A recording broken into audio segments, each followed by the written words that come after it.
Bienvenidos a la Noche Infinita. Antes de comenzar, cuéntanos en los comentarios desde dónde nos escuchas y qué temáticas te gustaría que exploremos en el futuro. Leemos cada mensaje con atención y siempre tomamos en cuenta sus sugerencias para los próximos relatos. Sin nada más que decir, comencemos.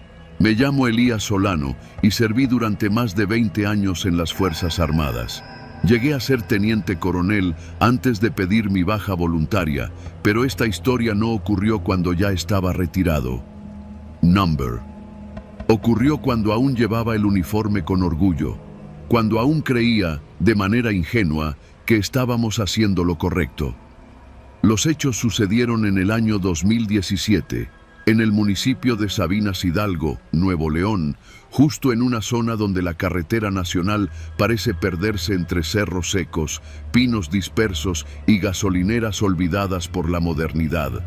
Allí, nuestro batallón tenía una base de operaciones móviles instalada en una vieja secundaria abandonada. La misión oficial era asegurar la región. La no oficial era no meterse donde no te llaman. Y fue ahí donde conocí al general José María Ortega. Ortega era lo que muchos llaman un viejo de guerra. Había servido en Chiapas, Guerrero, Sinaloa, y presumía que había peleado contra todos los cárteles habidos y por haber. Tenía más cicatrices en el alma que en el cuerpo, pero conservaba el aire marcial, la espalda recta y una mirada que te hacía sentir que sabías menos que él, aunque fueras mayor. Era carismático.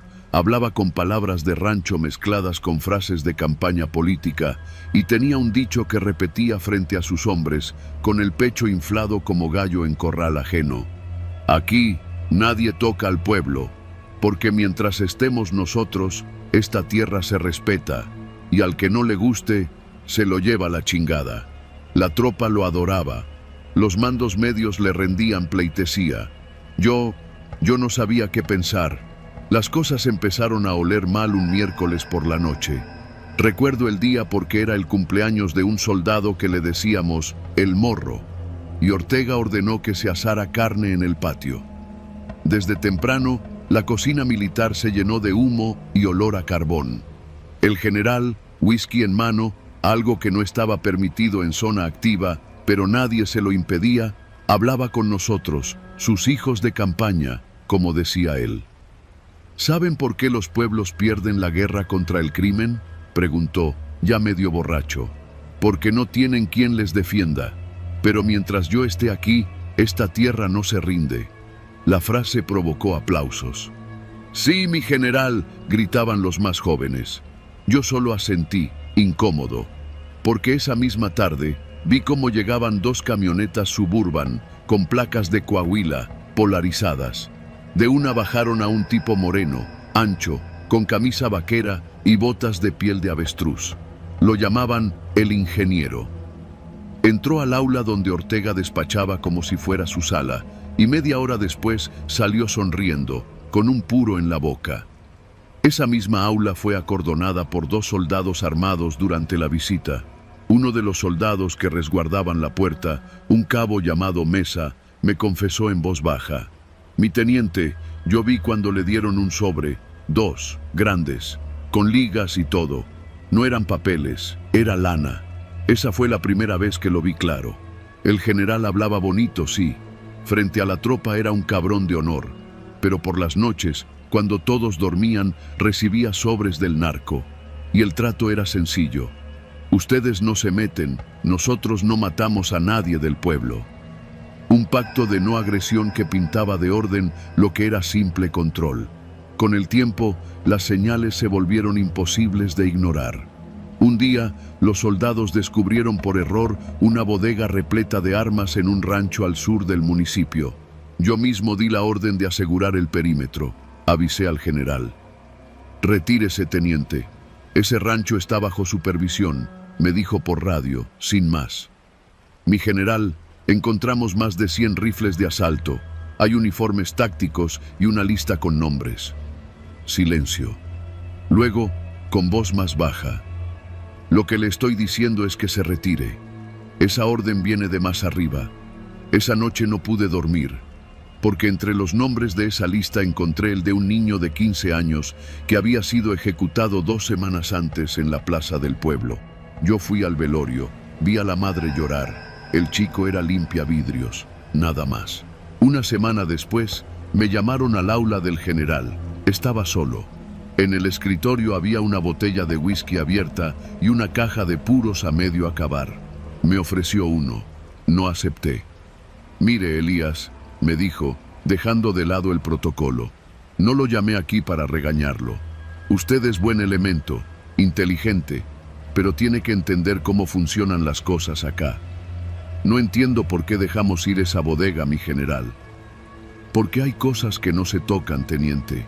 Y hay gente que, si usted los toca, va a hacer que toquen a su familia. ¿Me está entendiendo? Me quedé en silencio. Nadie toca al pueblo, Elías, pero tampoco podemos tocar a quienes mandan en el monte, porque esto ya no es una guerra, es un trato. ¿Sabe cuántas matanzas se han evitado gracias a eso? ¿Cuántos niños no han muerto? ¿Y los sobres?, pregunté de golpe.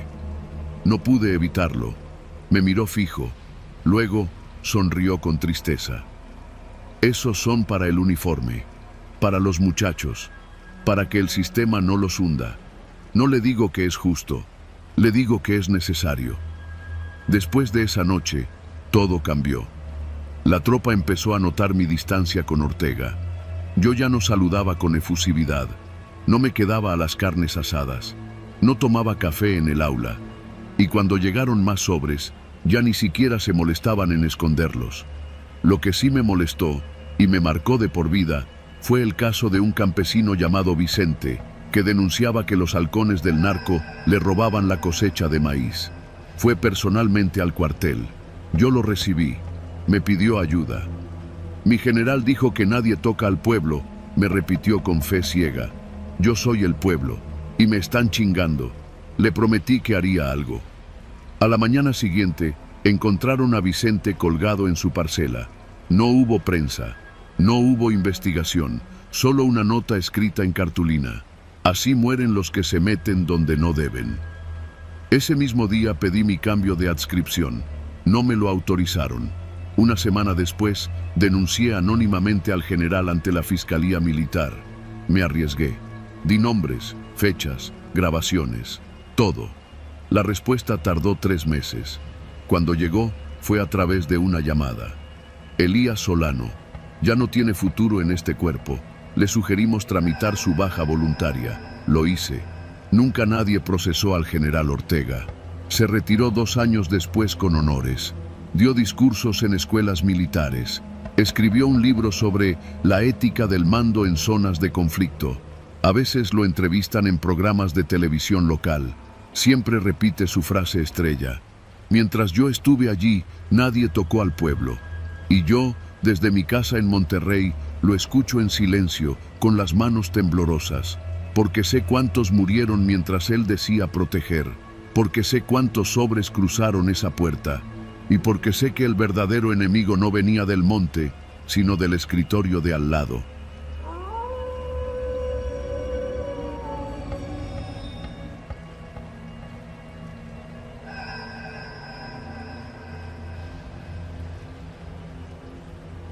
Mi nombre es Julia Mendoza y vivo en un pueblo que ya casi ni aparece en los mapas, El Ocote, al sur de Tamaulipas. A simple vista no pasa mucho aquí. Las casas tienen más años que los niños que corren descalzos por las calles.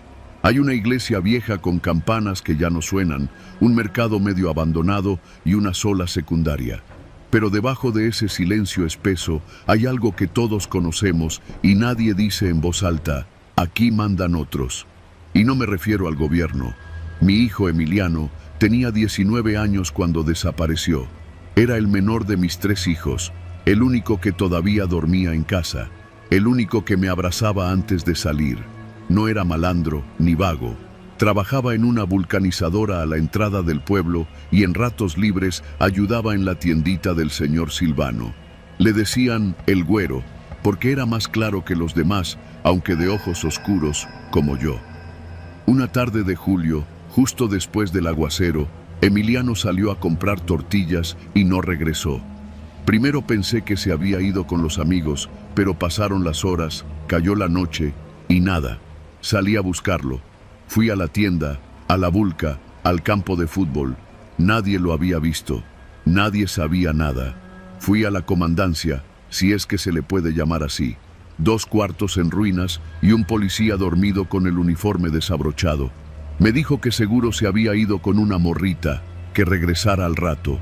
Regresé al día siguiente, luego el siguiente. Me mandaron con la fiscalía del municipio a más de 30 kilómetros. Allá, después de horas de espera, una secretaria me dio un papel con un número y me dijo que me llamarían. Nunca lo hicieron. Una semana después encontré su bicicleta tirada en la orilla de un canal. Tenía el manubrio doblado y sangre seca en la llanta delantera. Allí empezó mi infierno. Pasaron los días. Yo pegaba hojas con su foto en los postes, afuera de la iglesia, en los árboles. Nadie me ayudaba, nadie preguntaba, nadie miraba. Hasta que una mañana tocaron a mi puerta.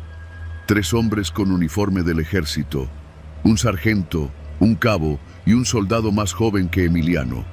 Me dijeron que estaban enterados de la desaparición, que venían a ayudarme. El sargento, un tipo de mandíbula cuadrada y mirada opaca, me prometió que esto no iba a quedar así, que harían operativos, revisiones, que ellos no toleraban injusticias. Me tomaron una foto con ellos, justo frente a la puerta de mi casa.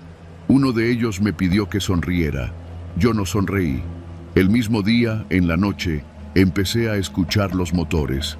No era raro ver camionetas circulando después de las 10, pero esa noche fueron muchas. Faros apagados, cristales polarizados, y justo frente a la plaza principal, los soldados, con sus armas, parados, fingiendo estar patrullando. Pero lo vi, yo lo vi. Los narcos bajaron de las camionetas, con sus gorras planas, cadenas brillando, las carcajadas llenando el aire. Se acercaron a los soldados como si fueran viejos amigos. Se dieron la mano.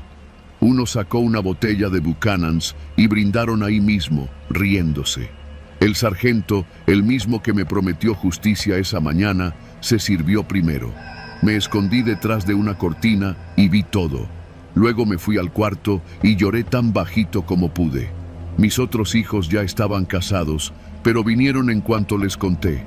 Me dijeron que no me metiera más, que lo dejara ir, que si hablaba demasiado podrían llevarse a otro. No podía, no quería. Fui a la capital del estado, busqué colectivos, me uní a uno, marché con otras madres, grité su nombre frente a la fiscalía, frente a Palacio, frente a la misma Secretaría de la Defensa. Cada vez que decía su nombre, sentía que lo arrancaba un poco del olvido. Me volví una molestia. Una tarde, cuando regresé de una reunión con las otras madres, encontré la puerta de mi casa forzada. Mis papeles, las copias de la denuncia, las fotos de Emiliano, todo había sido revuelto. En la cocina, sobre la mesa, una bala, limpia, brillante. Ni siquiera me molesté en llamar a la policía. ¿Para qué? Desde entonces, las camionetas pasaban más seguido. Una vez se estacionaron justo frente a mi casa. Un tipo con barba y lentes oscuros bajó la ventana. No dijo nada, solo me miró. Luego se fue. El miedo se convirtió en parte del día a día. Dormía con la ropa puesta. Dejé de cocinar de noche. Apagué las luces para no llamar la atención, pero seguí yendo a las marchas, a escondidas, a veces. 2 años después, hallaron una fosa a 20 kilómetros del pueblo. 23 cuerpos, de los cuales solo 6 pudieron identificarse. Uno era Emiliano. Lo supe por un anillo que yo le había dado en su cumpleaños. La policía no quiso entregármelo. El cuerpo fue enterrado por el Estado en una fosa común. Me avisaron por teléfono, sin ceremonia, sin explicaciones. Una semana después, los soldados regresaron al pueblo. No a detener a nadie, no a buscar culpables.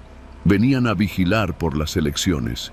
Yo los vi otra vez en la plaza, riéndose, brindando. Esta vez con otro grupo de hombres, algunos vestidos con camisetas de partidos, otros con armas a la vista. Nadie los cuestionaba. Yo me quedé parada frente a la iglesia. Tenía una cartulina con el nombre de Emiliano y la fecha en que desapareció. Nadie la leyó, nadie me habló. Un niño pasó junto a mí y me preguntó si vendía tamales. Desde ese día entendí la verdad. Aquí la justicia es una palabra vacía. Aquí los abrazos y los balazos vienen del mismo lugar. Aquí las promesas de los soldados son como las ráfagas que disparan al aire. Ruido para asustar, pero nunca para acertar. Yo sigo aquí, en la misma casa, con la foto de Emiliano junto a la ventana. No porque tenga esperanza de justicia, sino para que nadie olvide que estuvo aquí, que vivió, que lo mataron, que los que brindaron por él siguen uniformados, armados y protegidos, y que nadie, absolutamente nadie, vino a buscar justicia.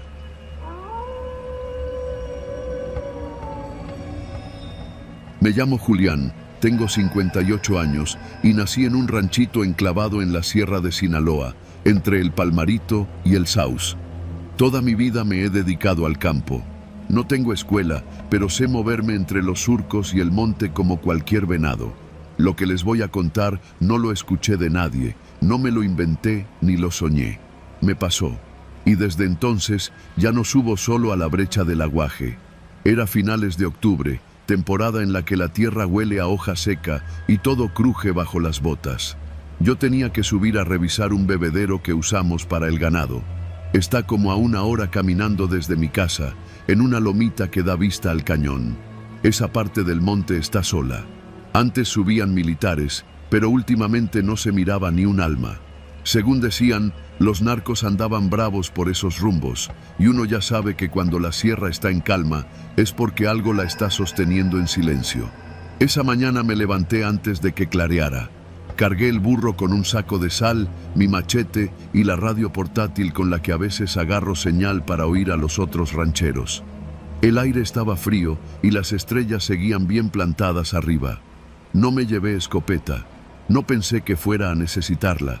Subí como siempre, por la vereda del Nogal Viejo, cruzando el arroyo seco y bordeando las peñas. Todo iba tranquilo, ni siquiera los pájaros cantaban. Eso ya se me hizo raro.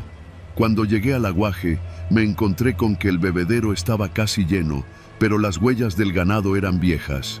Lo primero que pensé fue que alguna bestia se había espantado a las vacas, un coyote o hasta un puma. Me puse a revisar la zona. Entonces lo vi. Unos metros más allá, entre los arbustos bajos, estaban tirados varios uniformes verdes. Al principio creí que alguien los había dejado secando, pero al acercarme vi que estaban todos revueltos, sucios, con sangre seca.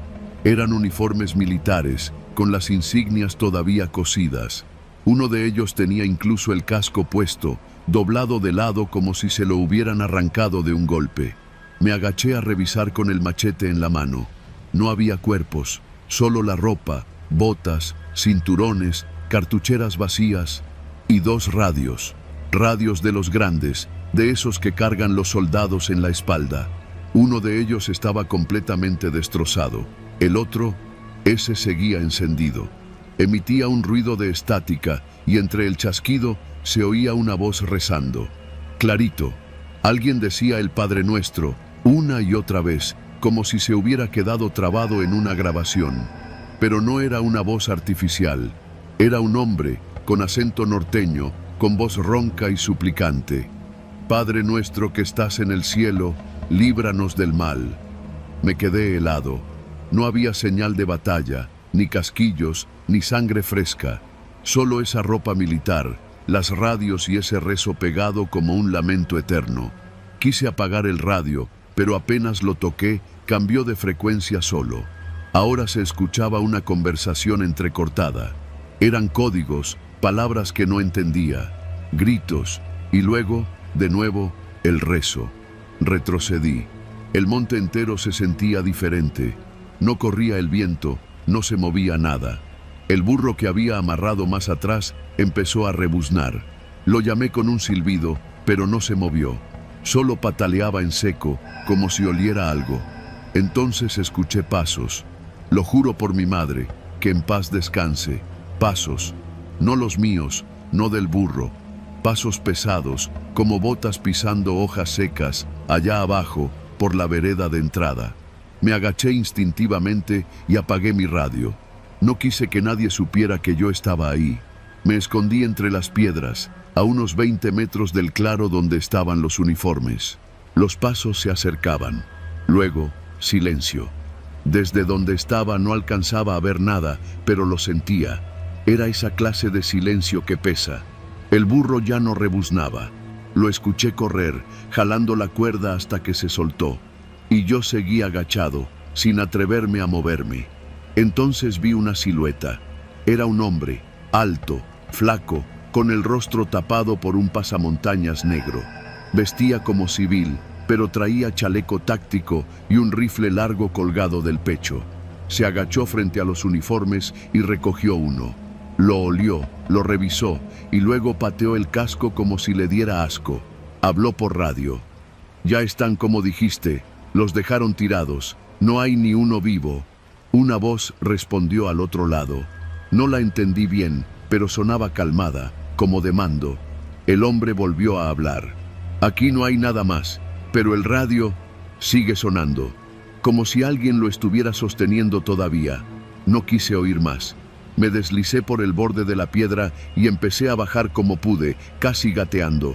Me raspé los brazos y las rodillas, pero no me importó. Tenía que salirme del monte. Cuando llegué al camino principal, ya estaba el sol arriba. Me encontré al burro abajo, junto al alambrado. Tenía espuma en la boca y temblaba. Le quité la carga y lo dejé ir. Regresé a mi casa sin decir nada. Esa noche no pude dormir, no por el susto, sino por la idea que no me dejaba en paz. ¿Quién dejó encendido ese radio? Pasaron los días. No subí más al aguaje, hasta que una semana después bajó un convoy de la Guardia Nacional. Eran como 15 camionetas, todos armados, bloqueando los caminos. Dicen que venían a buscar unos desertores, pero yo ya sabía que no iban a encontrar nada. Una tarde, uno de los soldados entró a mi parcela a pedirme agua. Era joven, pero ya se le notaba lo curtido en la mirada. Le ofrecí agua de la tinaja y cuando se la tomó le pregunté en voz baja: ¿de veras vinieron por desertores? El muchacho bajó la mirada. No, señor, vinimos por los restos de un pelotón. Los mandaron hace 15 días a limpiar zona. Nunca regresaron. Pero lo raro es que uno de sus radios sigue emitiendo señal. No dije nada. Él me miró, como queriendo leerme el pensamiento, y luego soltó, casi como quien se confiesa. Y lo más raro es que en la señal solo se oye una oración, el Padre Nuestro. Pero no hay nadie al otro lado. Después de eso se fue. No volvieron a pasar por aquí. Nadie más preguntó por esos soldados. Yo no subí más a la brecha del aguaje. A veces la escucho en la radio, cuando sintonizo canales bajos. Entre la estática, esa voz sigue ahí. Repite lo mismo: Padre nuestro que estás en el cielo, líbranos del mal.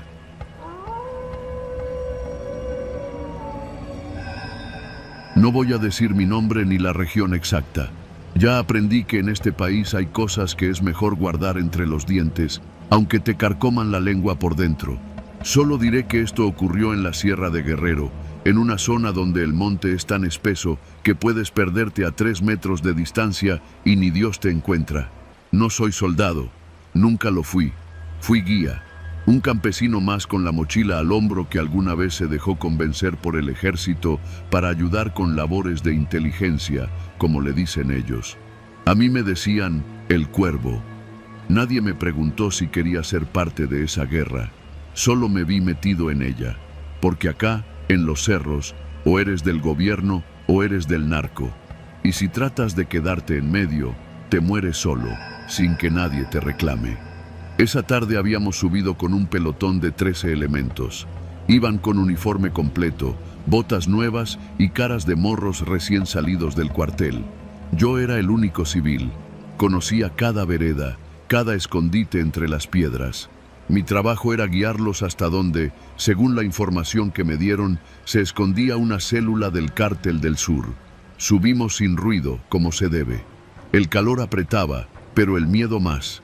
Uno aprende a oler el peligro, como huele uno el maíz cuando ya está quemando. y esa montaña olía a muerte desde antes de poner un pie en ella. A las 2 de la tarde ya estábamos cerca. Nos detuvimos a descansar junto a un arroyo seco. El sargento, un tipo moreno con la cara llena de cicatrices, me dijo: «De aquí en adelante, nada de radios, solo señas». Asentí. Yo ya sabía. Avanzamos unos 500 metros más cuando escuchamos los primeros disparos. No nos estaban emboscando. Number. Nos estaban esperando. No alcanzamos a retroceder. Uno de los primeros en caer fue el cabo Ortega. Lo vi agarrarse el cuello mientras la sangre salía a borbotones como si le hubieran abierto un grifo. Los otros intentaron responder el fuego, pero era inútil. Ellos conocían mejor el terreno. Disparaban desde arriba, desde todos lados. Yo me tiré al suelo, intentando hacerme el muerto. Fue una reacción instintiva, cobarde si quieren, pero efectiva. Me quedé boca abajo, sintiendo la tierra caliente pegada al pecho, mientras los gritos retumbaban por los árboles. Todo terminó en menos de 5 minutos.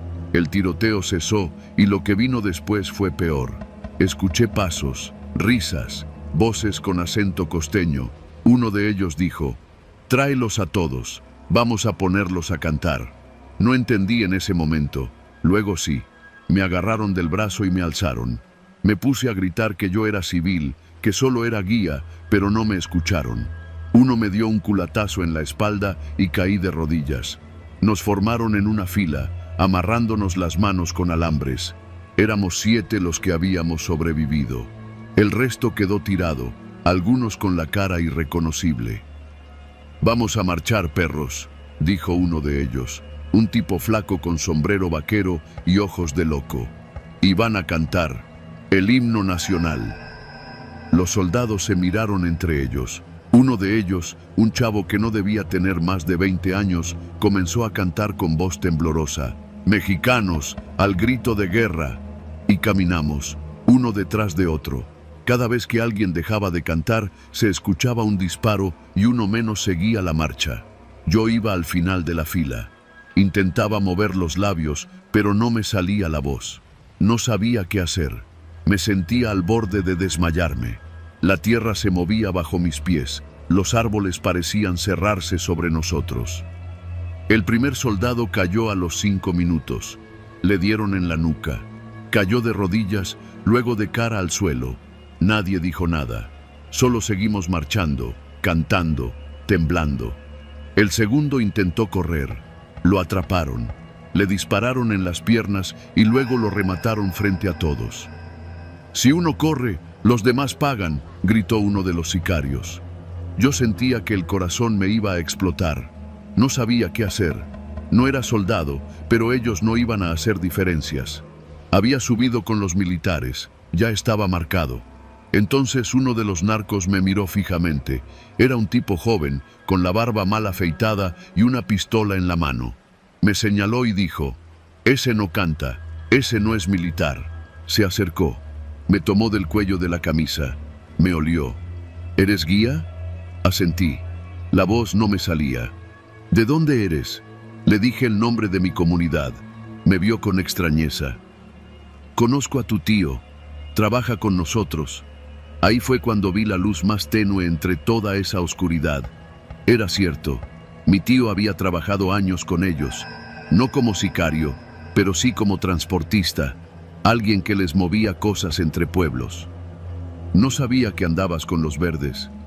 No, solo fue por una vez», mentí. «Me pagaban bien. Tengo familia». Me escupió en la cara. «Eres un pendejo». Se alejó. Habló con los otros. Unos minutos después, me soltaron las manos. «Vete, corre, y no regreses nunca a estos cerros. Si te volvemos a ver, te vamos a colgar del puente». Corrí. No pregunté. No miré atrás.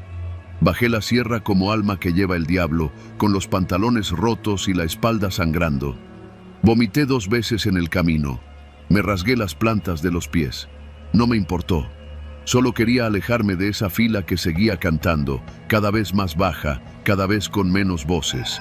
Llegué al pueblo al amanecer. Nadie me preguntó nada. Nadie quiso saber. Aquí todos saben que hay preguntas que traen plomo como respuesta. Nunca volví a subir al cerro. Dejé la región meses después. Ahora vendo herramientas en una ferretería en Oaxaca. Me hago llamar Andrés. No quiero saber de guías, ni de montañas, ni de himnos nacionales. Pero a veces, cuando despierto sudando en la madrugada, juro que todavía escucho esa canción. Mexicanos, al grito de guerra. Pero no la canta un coro, la canta uno solo, el último que quedó en la fila.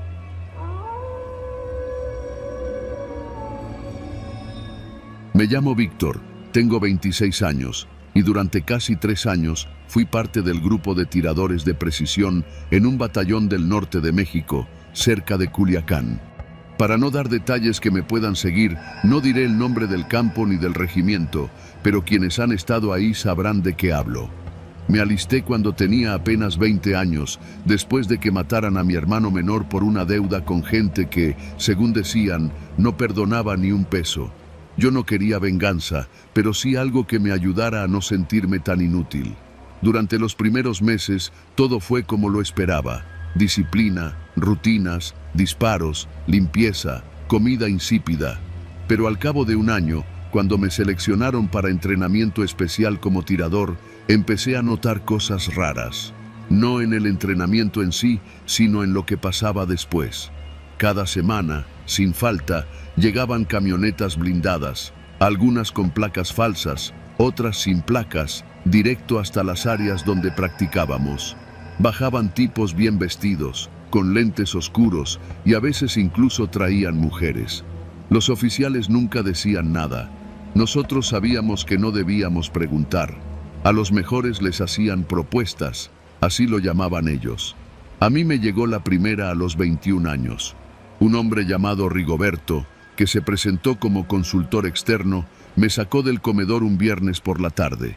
Me llevó a uno de los hangares abandonados, donde ya estaban 2 más de mis compañeros, los 2 mejores tiradores de ese año. Ustedes 3 están en otra liga, y en la vida, los buenos deben cobrar como buenos, dijo el tipo, mientras se servía un whisky que trajo en una petaca de cuero. Nos ofreció trabajo los fines de semana. Dijo que nos pagarían 25,000 pesos por día, solo por acompañar ciertas operaciones. El contrato era verbal, el dinero se entregaba en efectivo, y nadie debía saberlo. Nos dieron teléfonos nuevos, y cada viernes nos recogían en la carretera libre rumbo a Mazatlán. Todo parecía fácil. Acepté. La primera vez que salí con ellos, creí que estaba en una película. Me subieron a una camioneta con vidrios polarizados, me llevaron a un rancho con alberca y me dieron una SCAR completamente equipada. Nunca disparé, solo nos sentamos a tomar y vigilar. Mostrar músculo, nos decían. Los primeros meses no hubo sangre, solo vigilancia, amenazas a distancia y demostrar puntería desde lo lejos. Un disparo al espejo de un carro a 100 metros, cosas así. Pero a los 6 meses, todo cambió. Una noche nos llevaron a un punto en medio del monte. Era cerca de Xua. Hacía calor y los zancudos no dejaban de picar. Nuestro objetivo era un convoy rival. Nos habían dicho que solo vigilaríamos, pero cuando el jefe del grupo nos habló por radio, dijo: «Tírenle al conductor del camión de en medio». El primero en disparar fue Iván, el más joven del grupo. El impacto fue seco, limpio. El camión se detuvo. Segundos después, todo fue una lluvia de disparos. Desde la montaña, nosotros seguíamos disparando, y desde abajo respondían con rifles viejos. Al final, murieron 5 hombres. Uno era menor de edad. Lo supe después, cuando lo vimos en el suelo. Apenas 16 años. Volvimos al rancho esa noche con las botas llenas de lodo y el estómago revuelto. Yo no dormí. Pensaba en la cara del morro, en cómo todavía tenía el cigarro encendido en la mano cuando lo vi caer. Fue la última vez que dormí tranquilo. En la base, todo era igual. Nadie decía nada. Los oficiales sabían, y si no sabían, entonces eran más tontos de lo que parecían. A veces veía a uno de ellos recibiendo sobres en la sala de armas. Otros simplemente fingían que no veían las camionetas estacionadas a las afueras. Lo peor era el lunes. Llegar a la rutina como si nada, con la conciencia sucia y las botas brillando. Algunos se hacían los locos. Yo trataba de mantenerme alejado. Me encerraba a limpiar el rifle hasta por horas. El olor del aceite me ayudaba a pensar en otra cosa, pero uno no se puede esconder para siempre. Una tarde, durante la formación, un capitán nuevo, recién llegado de Veracruz, nos pidió una revisión general del equipo. Era uno de esos que todavía creían en la institución. Cuando revisó mi mochila de campaña, encontró uno de los teléfonos. Me preguntó de dónde lo había sacado. Le dije que era mío. No me creyó. Se lo llevó. Esa misma noche, 2 tipos me estaban esperando afuera del dormitorio. No eran soldados.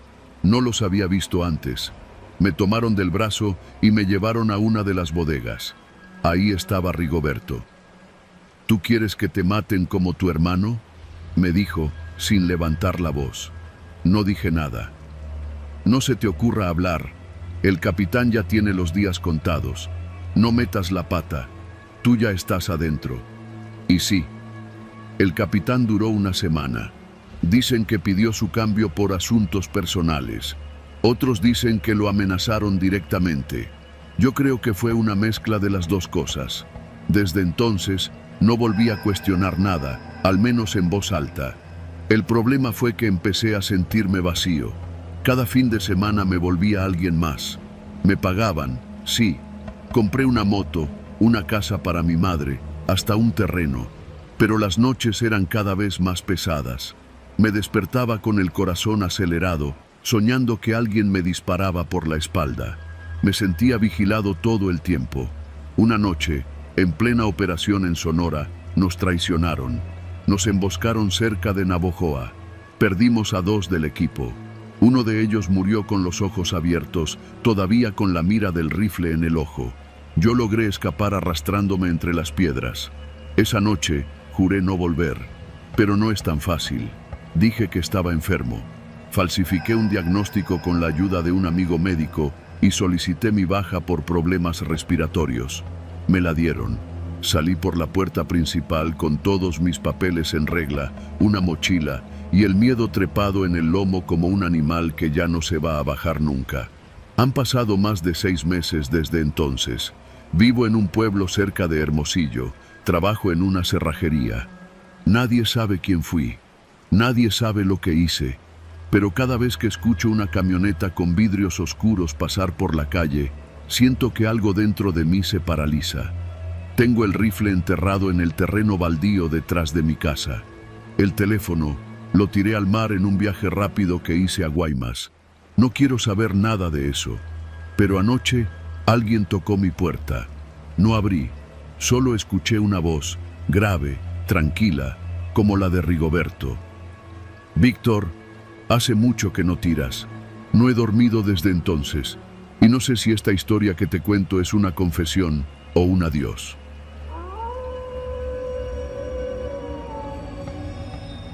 Mi nombre es Adal, aunque ese no fue el nombre con el que aprendí a matar. En aquel entonces me decían El Cuervo, un apodo feo pero útil porque nunca dejaba testigos. Durante casi 8 años trabajé como sicario para un grupo que operaba entre Zacatecas y San Luis Potosí. No éramos los más grandes, ni los más sanguinarios, pero teníamos algo que nos hizo durar más de lo que deberíamos. Alguien dentro del ejército nos abastecía de armas oficiales, nuevas, limpias, armas que nunca se rastreaban, armas que mataban sin dejar huella. El contacto era puntual. Llegaban en cajas selladas con logotipos del gobierno federal, transportadas en camionetas verdes que, de día, patrullaban comunidades rurales y de noche abastecían el infierno. El que entregaba nunca hablaba mucho. Solo daba un apretón de manos y pedía que contáramos rápido. A veces me tocaba supervisar los envíos. Fue en una de esas noches, hace unos 6 años, que vi por primera vez al comandante. Usaba uniforme completo, con insignias relucientes. Nos dijo que era por el orden, que esas armas no eran para jugar, que no quería escándalos. Se fue con la misma seriedad con la que llegó. No volvió a aparecer, pero el flujo de armas siguió por 2 años más. Y después, como todo lo que viene fácil, se acabó. Lo siguiente fue un operativo, un infierno. helicópteros, retenes falsos, comandos vestidos de negro. Nos arrasaron en un rancho al norte de Villa de Cos. Yo fui uno de los únicos que no murieron. Tal vez por suerte, tal vez porque tenía el mal hábito de salir a fumar solo cuando algo me olía mal. Esa noche, mientras orinaba en la barda trasera del rancho, escuché el rugido de las hélices. Ni siquiera entré a advertirles. Corrí hacia el monte como un perro sin dueño. Me detuvieron 2 días después, cuando trataba de llegar a Aguascalientes a pie.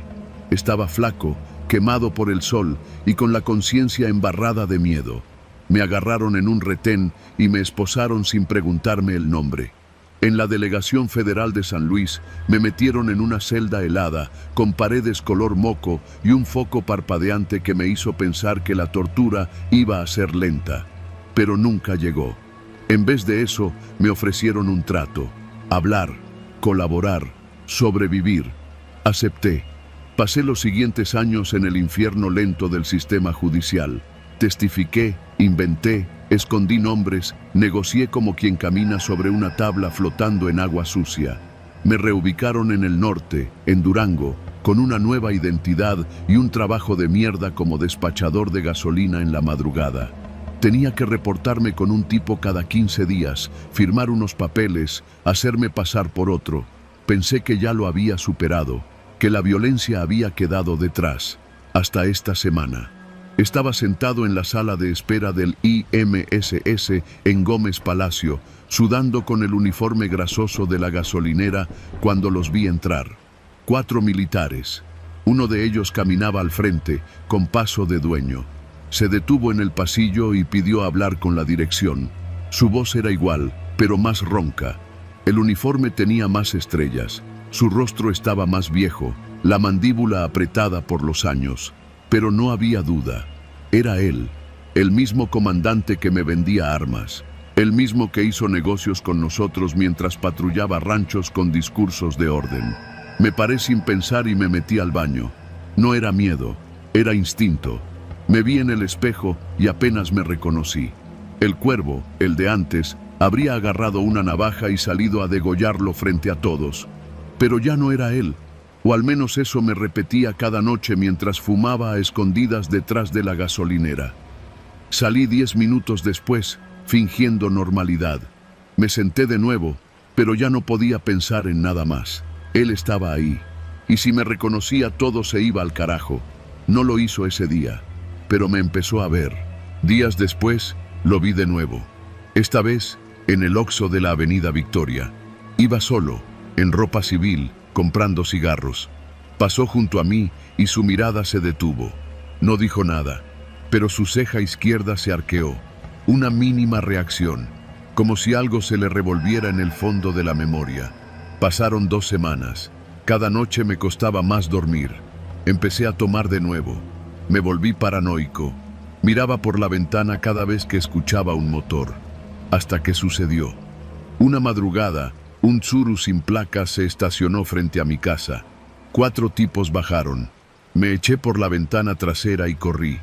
Me escondí en casa de un trailero que me debía favores. Desde ahí empecé a planear, porque ya no era solo que él me reconociera, era que sabía quién era él, y sabía que no debía estar ahí, libre, caminando como si nada. Ese cabrón había vendido muerte, y ahora usaba sus medallas para hacerse pasar por héroe. Así que decidí hacer lo que nadie esperaba de mí.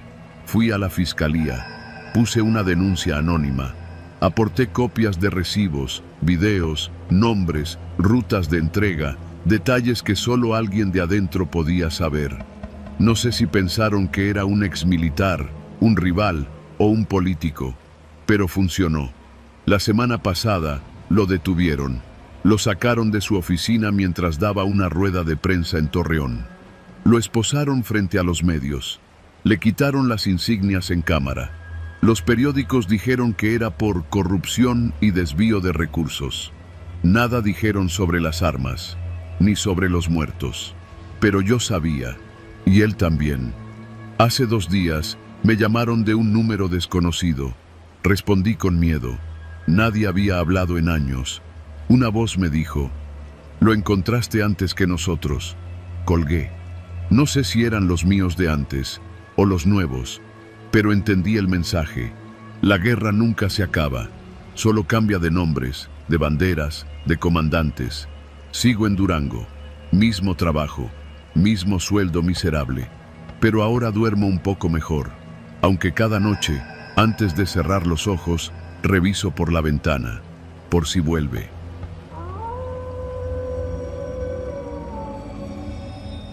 Nunca me había gustado manejar de noche, pero esa vez no tenía opción.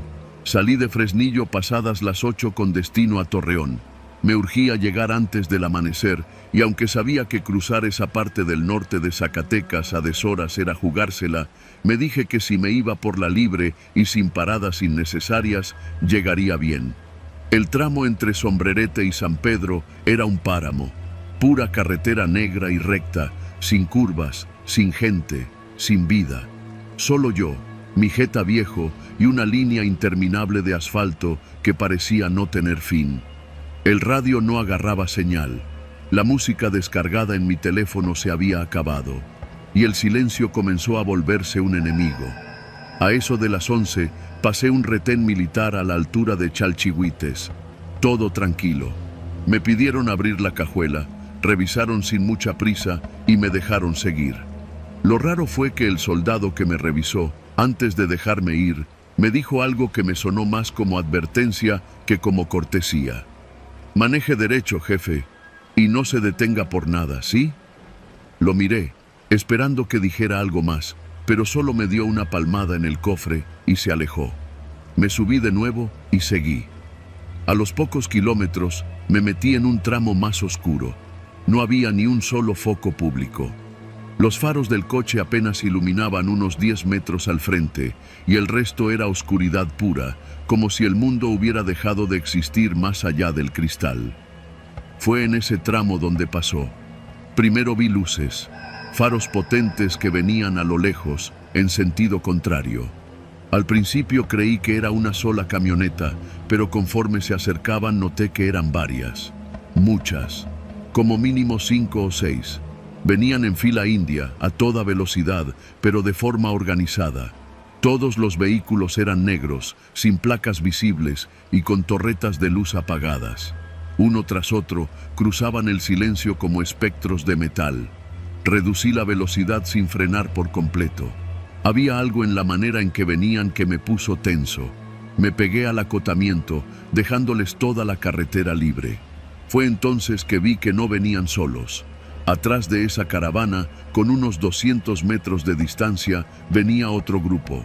También camionetas, pero estas eran diferentes. Traían pintado el logotipo de la Sedena, camuflaje en los costados y soldados armados en la batea. Las luces apagadas, sin sirenas, sin bocinas, solo avanzaban, sigilosos, como si estuvieran siguiéndolos, pero sin intención de alcanzarlos. Ahí supe que me había metido en algo que no debía presenciar. Me congelé, literalmente. Manejaba, sí, pero con las manos aferradas al volante y la mandíbula apretada. Pasaron frente a mí sin mirarme, pero los vi. Los hombres en las bateas, encapuchados, armados con fusiles enormes. Algunos con pasamontañas, otros con el rostro descubierto y los ojos fijos al frente. No hablaban. No se movían, solo me cruzaron como si no existiera. Y luego, el momento más tenso, el cruce. La primera camioneta militar encendió brevemente sus luces altas y la primera camioneta del otro convoy, la de los civiles, respondió con un par de destellos. Solo eso, unos cuantos parpadeos de luz. Y luego, cada uno siguió su camino, como si se conocieran. Como si ya hubieran hecho ese cruce antes, como si fuera parte de una coreografía ensayada. Yo seguí manejando, con las manos sudadas y el corazón latiéndome en la garganta. Estaba en medio de algo que no comprendía. El convoy de militares pasó de largo, igual que el otro, y pronto me encontré solo otra vez. Pero el silencio ya no era el mismo. Me sentía observado, como si alguien supiera que yo vi, que estuve allí, que fui testigo. Quise acelerar, pero el camino parecía hacerse más y más largo. Pasé por un pequeño rancho donde las luces estaban apagadas y los perros no ladraban. Luego, por una gasolinera abandonada, donde vi un coche detenido sin luces con alguien dentro. No me detuve a mirar, seguí. Manejé hasta que las piernas me dolían. Y cuando llegué a un crucero sin nombre, vi que en una de las señalizaciones alguien había pintado con aerosol rojo una palabra: no cruces. Pero ya estaba allí, y ya había cruzado. Mi instinto me decía que no debía seguir por la ruta marcada en el GPS, así que tomé el camino de terracería que salía a la izquierda, uno que apenas si aparecía en los mapas. No sé por qué lo hice, tal vez por miedo, tal vez por corazonada, pero fue la decisión correcta. Más adelante me enteré de que, esa misma noche, en la ruta principal, hubo un enfrentamiento. Oficialmente, dijeron que fue una balacera entre grupos delictivos.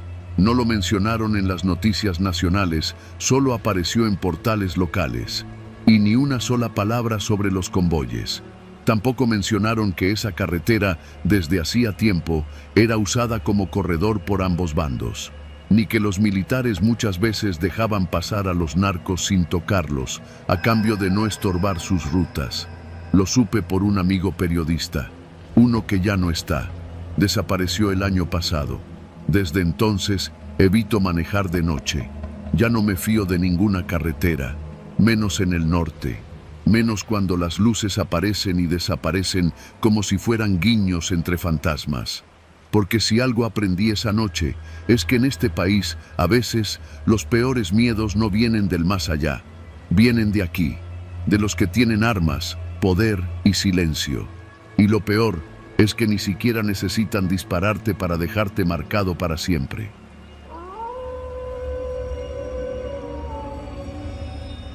Yo no nací para ser soldado. Lo supe desde la primera vez que vi cómo el cuerpo de un compañero se desplomaba con un tiro limpio en la frente.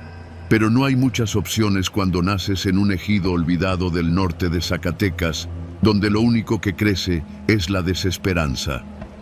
Mi nombre es Julián. Soy cabo segundo en el ejército mexicano.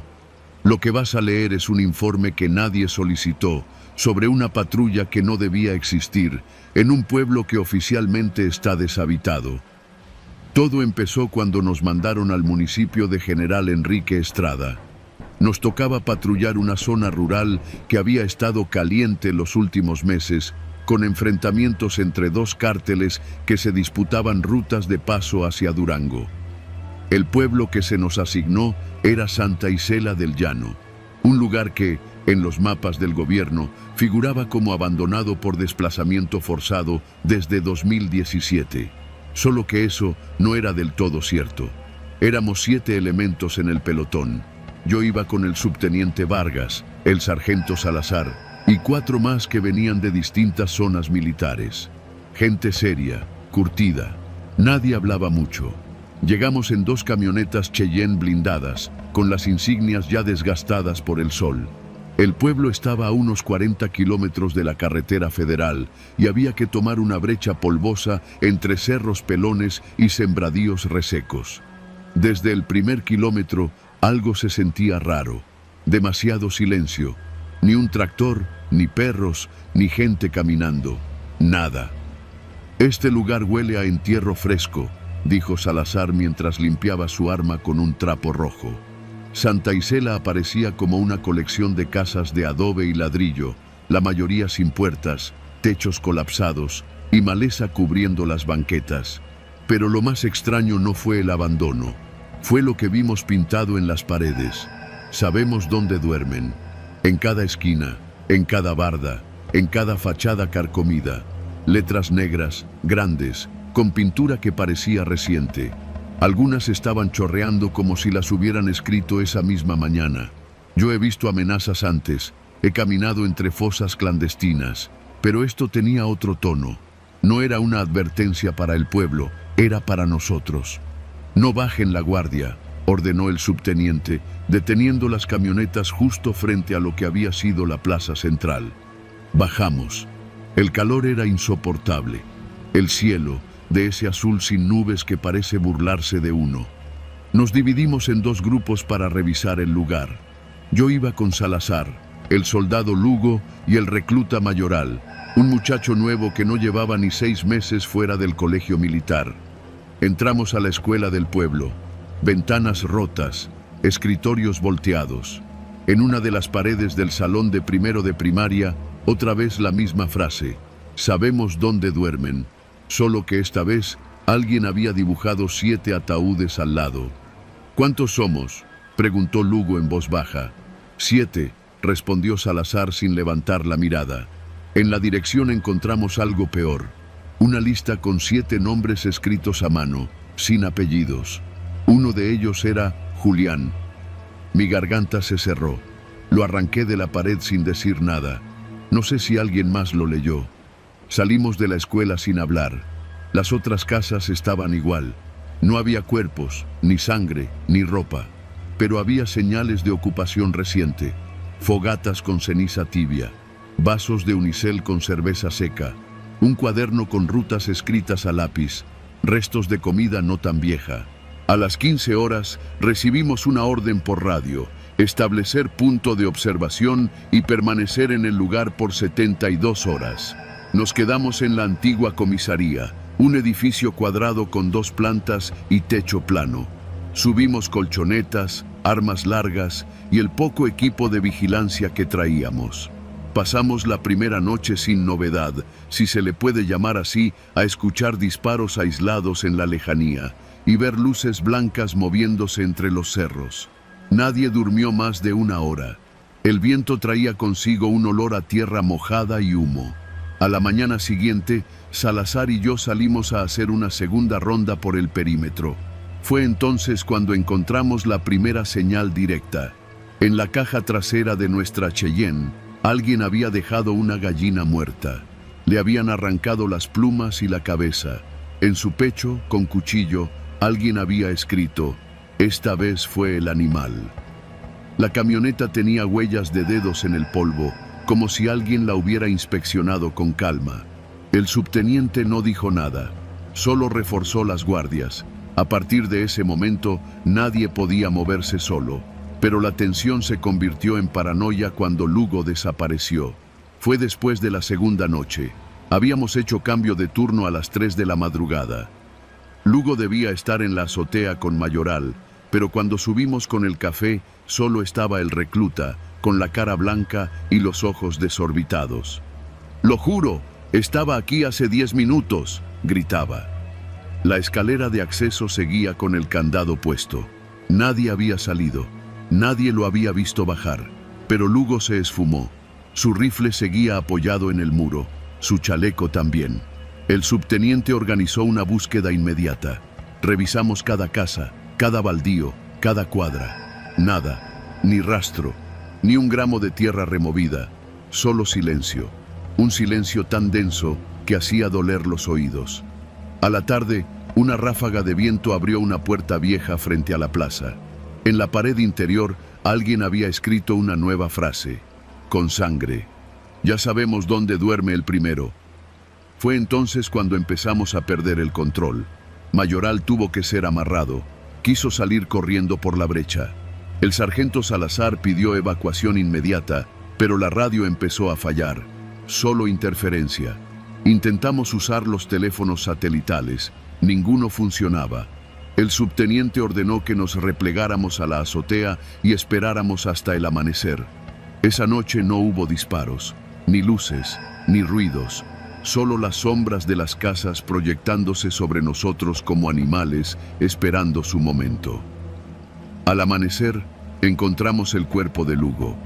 Estaba colgado de un poste de luz frente a la iglesia, con uniforme limpio, sin heridas visibles. Solo la misma frase tatuada en su espalda, como si la hubieran hecho con un hierro caliente: sabemos dónde duermes. No aguantamos más. Nos fuimos.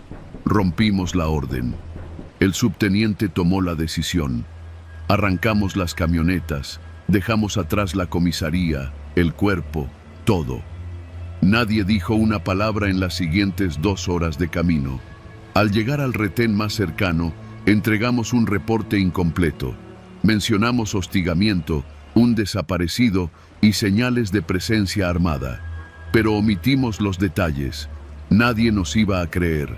Ni siquiera nosotros queríamos creerlo. A los 3 días llegó un nuevo pelotón. También eran 7.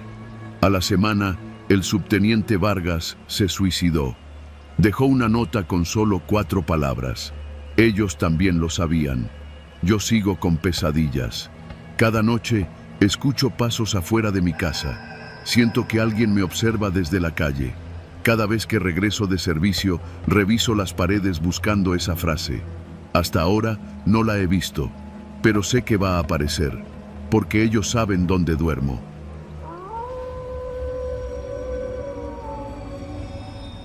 Me llamo Andrés Salgado. Soy ingeniero en telecomunicaciones. Trabajaba para la Secretaría de la Defensa Nacional en un programa de análisis de frecuencias, algo que para la mayoría suena aburrido, pero que en el fondo es mucho más delicado de lo que la gente imagina. Estuve asignado durante casi 2 años en un centro de inteligencia ubicado en Hermosillo, Sonora, en una zona conocida como Campo Militar número 13, un lugar apartado de la ciudad, de acceso restringido y con vigilancia las 24 horas. No éramos muchos los que teníamos acceso directo a los sistemas de intercepción. 5, tal vez 6 ingenieros civiles, todos contratados por la vía externa, como yo. Nuestro trabajo consistía en monitorear frecuencias de radio no comerciales en regiones específicas del norte del país. No se trataba de interceptar llamadas de civiles, sino de localizar patrones de comunicación usados por grupos criminales, así como frecuencias usadas por radios militares y tácticos. Todo era parte de un programa piloto financiado por los Estados Unidos. A mí me asignaron el monitoreo de la zona fronteriza entre Agua Prieta y Janos. Por las noches, me quedaba solo en una sala con cristales blindados, monitores por todos lados y un sistema que grababa y filtraba automáticamente todo lo que detectaba en ese rango. Yo revisaba lo que la máquina clasificaba como actividad anormal. Todo cambió una noche a finales de noviembre. Eran las 23:46. Estaba terminando mi reporte semanal cuando una señal se activó. Era una frecuencia encriptada, poco usual, muy por encima del rango que solía analizar. La señal duró exactamente 2 minutos con 34 segundos. Normalmente, el software solo grababa segmentos cortos, pero esta vez la transmisión entera fue capturada. El sistema la etiquetó como interferencia militar compatible. En lenguaje técnico, eso significa que no era una comunicación comercial, ni tampoco una señal usada por civiles. Saqué los audífonos y escuché el audio. No olvidaré jamás esa grabación. Era una conversación entre 2 hombres. Uno tenía voz ronca, con acento del norte, pausado, autoritario. El otro hablaba más rápido, nervioso, como si estuviera pidiendo algo con desesperación. General, le estoy pidiendo el favor. Necesito que las tropas se retiren de Santa Clara por 2 días. Solo eso. El otro respondió seco. ¿Por qué carajo crees que puedo hacer eso sin que me pregunten desde la capital? Porque usted ya lo ha hecho antes. Porque sabe que si entran los de Chihuahua por Santa Clara, se arma un cagadero. Ya le dejé lo suyo en el rancho. No le estoy pidiendo nada más. Solo 2 días, patrón. 2. Hubo un silencio largo, incómodo. Dile al comandante que retire a su gente mañana a primera hora, pero que no me metan presión. Esto es entre usted y yo. Si se filtra algo, me cargo a todos. Se acabó la grabación. Solo eso. Poco más de 2 minutos. Yo me quedé helado. No podía creer lo que acababa de escuchar. Sabía por rumores que algunos mandos tenían nexos con el narco, pero escucharlo así, tan directo, me reventó la cabeza.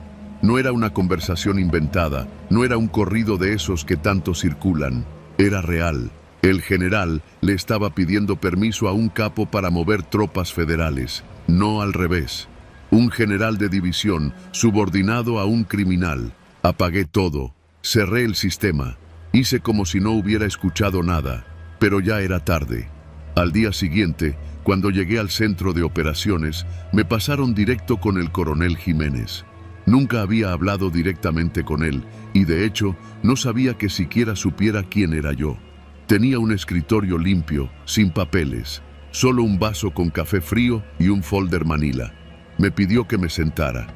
¿Tú abriste el canal de la frecuencia 7-40 anoche? Asentí. ¿La descargaste? Solo lo que grabó el sistema. No hice nada más. ¿Lo compartiste? No. Me miró con esa expresión que tienen los hombres que han matado y no tienen problema en hacerlo otra vez. Mira, Salgado, esto que escuchaste no existe, no se guarda, no se repite, no se menciona. Y si por alguna razón alguien fuera de aquí se entera, ni tú ni tu familia van a volver a respirar aire fresco en su puta vida. No era una amenaza, era una advertencia. Y la tomé en serio. Ese día borré la grabación del servidor, pero el sistema automático también la había duplicado en una unidad externa de respaldo. Era una regla del protocolo, y esa unidad externa era extraíble. Yo lo sabía, y la tomé sin decir nada. La escondí en el compartimento de la batería de mi coche. Me fui de ahí lo más pronto que pude y no volví al centro. Pasaron 3 días sin que nadie me contactara. Pensé que tal vez ya habían asumido que el archivo estaba perdido. Me sentía a salvo. Pero entonces alguien subió el audio a una página de filtraciones anónimas. No fui yo, lo juro. Yo nunca lo subí, pero alguien más lo hizo. A los pocos minutos de que apareció en línea, la página fue dada de baja. La grabación se propagó en canales cerrados de Telegram. Algunas cuentas la publicaron con títulos como El General Arrodillado, Narcoestado y México ya no es república. Pero todas esas publicaciones duraron poco. Era obvio que había alguien limpiando todo. A las pocas horas, los noticieros tradicionales no dijeron nada, pero en los cafés, en las calles, en las oficinas de gobierno, ya todos hablaban del audio.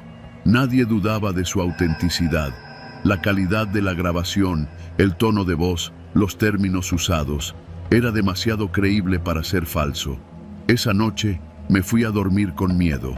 Alrededor de las 2 de la madrugada, escuché que alguien intentaba abrir la puerta de mi casa. Me levanté con el corazón al borde del colapso. Vi por la mirilla. No había nadie, pero el picaporte se movía, suave, como si alguien tuviera una copia y no quisiera hacer ruido.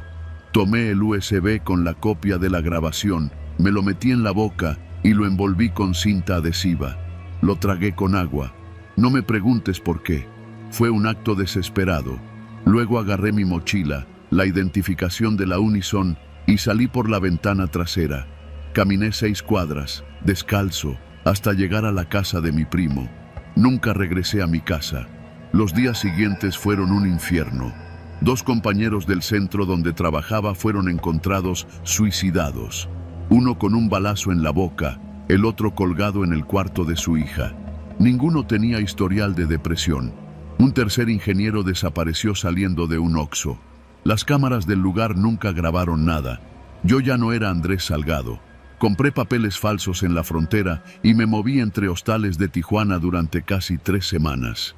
Vomité el USB una madrugada, después de intentar inducirme el vómito durante días.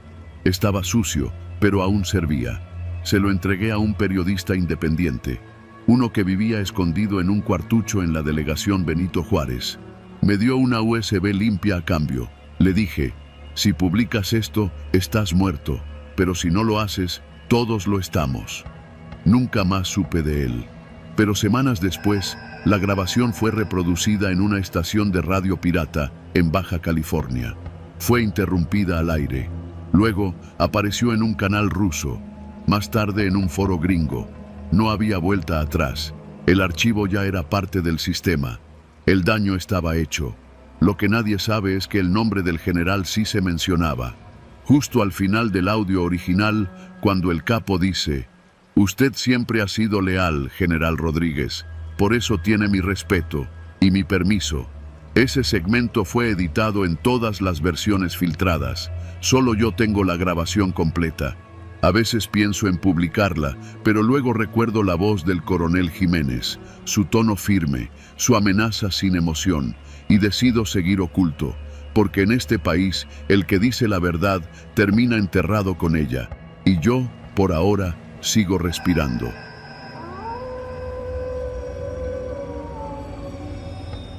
Me llamo Esteban y durante 10 años serví en las Fuerzas Armadas de México. A diferencia de muchos de mis compañeros, yo no entré por necesidad, sino por convicción. Pensaba, ingenuamente, que ser soldado era lo más cercano a ser héroe en un país que parecía estarse pudriendo desde adentro. Hasta que conocí la guerra, no la que aparece en los periódicos o en los discursos de los políticos, sino la que se vive al ras del suelo, en caminos de tierra donde el miedo no se disfraza con uniformes ni se esconde detrás de burocracia. Esto que te voy a contar pasó en Zacatecas, cerca del municipio de Fresnillo, una madrugada en la que todo lo que creía se vino abajo. Estábamos en operativo desde hacía 5 días. No dormíamos bien, no comíamos bien y no confiábamos en nadie que no estuviera en nuestra unidad. Nos habían mandado a patrullar la carretera federal 54, donde habían colgado 3 cuerpos de un puente 2 noches antes. Lo más grotesco del asunto, y por lo que se armó el desmadre, no era solo el asesinato, era que los cuerpos llevaban gorras de un cártel distinto al que dominaba la región. Un mensaje claro, directo, brutal, como un cerillo encendido sobre gasolina. La orden era sencilla: limpiar la zona, disuadir presencia armada y hacer presencia disuasiva. Pero todos sabíamos que era una forma elegante de decir: vayan a aguantar plomo. Yo iba con otros 5 soldados en una camioneta tipo Cheyenne, con el camuflaje desgastado y las placas medio tapadas por el polvo seco del camino. Nos dirigíamos hacia el tramo donde habían encontrado los cuerpos colgados. Aunque ya los habían retirado, el puente seguía oliendo a carne muerta y a miedo. Porque el miedo tiene un olor, te lo juro. Es una mezcla entre sudor rancio, gasolina y algo más. Como cobre caliente, como sangre fresca. Cuando llegamos al lugar, eran cerca de las 2 de la madrugada. La carretera estaba desierta. Ni un alma, ni un carro, ni un perro callejero. Fue ahí donde la radio crujió con la voz del capitán Sánchez. Esteban, instala un punto de observación. Quiero ojos en ese puente hasta el amanecer. No quiero otra pinche sorpresa. Yo asentí. Me bajé con Pablo y otro soldado más, Martínez, y comenzamos a montar una posición de vigilancia en el acotamiento, justo debajo del puente. Llevábamos visión nocturna, pero el equipo ya estaba medio madreado. A veces parecía que los fantasmas mismos caminaban por los bordes de la carretera. A eso de las 3 de la mañana, escuchamos lo que pensé que era un motor a lo lejos, pero no se veía ningún vehículo, solo el ruido, como una carcacha vieja que nunca se acercaba del todo. Pablo me dijo que estaba loco, que era el viento, pero yo ya había estado en situaciones donde el aire trae cosas que no deberían escucharse. A las 3:20, la radio volvió a sonar. Tenemos reporte de movimiento en el kilómetro 29. Vehículo sospechoso. No intervenir. Solo observar. Pasaron 10 minutos. Y entonces lo vimos. Una pick-up sin placas se estacionó justo en el puente, arriba de nosotros. Las luces se apagaron. Del lado del copiloto bajaron 2 hombres encapuchados. Llevaban cuerdas. Del lado de la batea bajaron otros 3. Arrastraban algo envuelto en una lona negra. No era uno, eran 2 cuerpos, aún vivos. Se retorcían, uno de ellos lloraba. Lo escuchamos. Era un llanto que no tenía nada de humano. Era animal, puro instinto de alguien que sabe que no va a salir vivo. Pablo me miró. ¿Hacemos algo? No le respondí, porque ya sabía la respuesta, porque la orden era no intervenir, porque si abríamos fuego, se nos venían encima con más hombres de los que podíamos imaginar. Los vimos amarrar a los tipos, les pusieron unas gorras con siglas de otro cártel. Luego les gritaron cosas que no alcanzamos a entender y los colgaron del puente, dejándolos vivos, pataleando, revolcándose en su propia agonía. Ahí fue cuando Martínez vomitó. No de miedo, de impotencia. Yo solo apreté el fusil hasta que me dolió la mano. Pasaron 5 minutos más y se largaron. Ni se molestaron en esconderse. Sabían que no íbamos a hacer nada. Cuando los cuerpos dejaron de moverse, subimos al puente. Eran 2 soldados, de los nuestros, uno de Chiapas, otro de Guerrero. Los habían secuestrado 2 semanas antes en una emboscada. Nadie los había encontrado. Las gorras tenían bordadas las siglas del Cártel del Golfo, pero eso era mentira. En esa zona mandaba el Cártel de Sinaloa. Era una provocación, un acto de guerra, un teatro sangriento donde los actores no tenían ni voz ni voto. Volvimos a la base con los cuerpos en la caja de la camioneta. Nadie nos recibió con honores, nadie preguntó nada. Nos ordenaron silencio, nos dijeron que esto no había pasado. Un mes después me dieron de baja por problemas psicológicos. Me dijeron que era mejor para mí, que tomara tiempo con mi familia, que me alejara del estrés operacional. Hoy vivo en San Luis Potosí, trabajo como vigilante en una maquila y evito ver las noticias. Pero a veces, cuando cierro los ojos en la madrugada, puedo ver el puente. No el de Zacatecas, Number. Un puente que está dentro de mí. Y en ese puente, los cuerpos de mis compañeros siguen colgando, balanceándose con el viento, sin cara, sin nombre, con gorras que no les pertenecen. Y yo abajo, con el fusil en la mano, sin disparar, sin hacer nada. Porque en esta guerra, el enemigo no siempre viene con pasamontañas. A veces usa uniforme y te da órdenes por radio. Y eso es lo que más miedo da.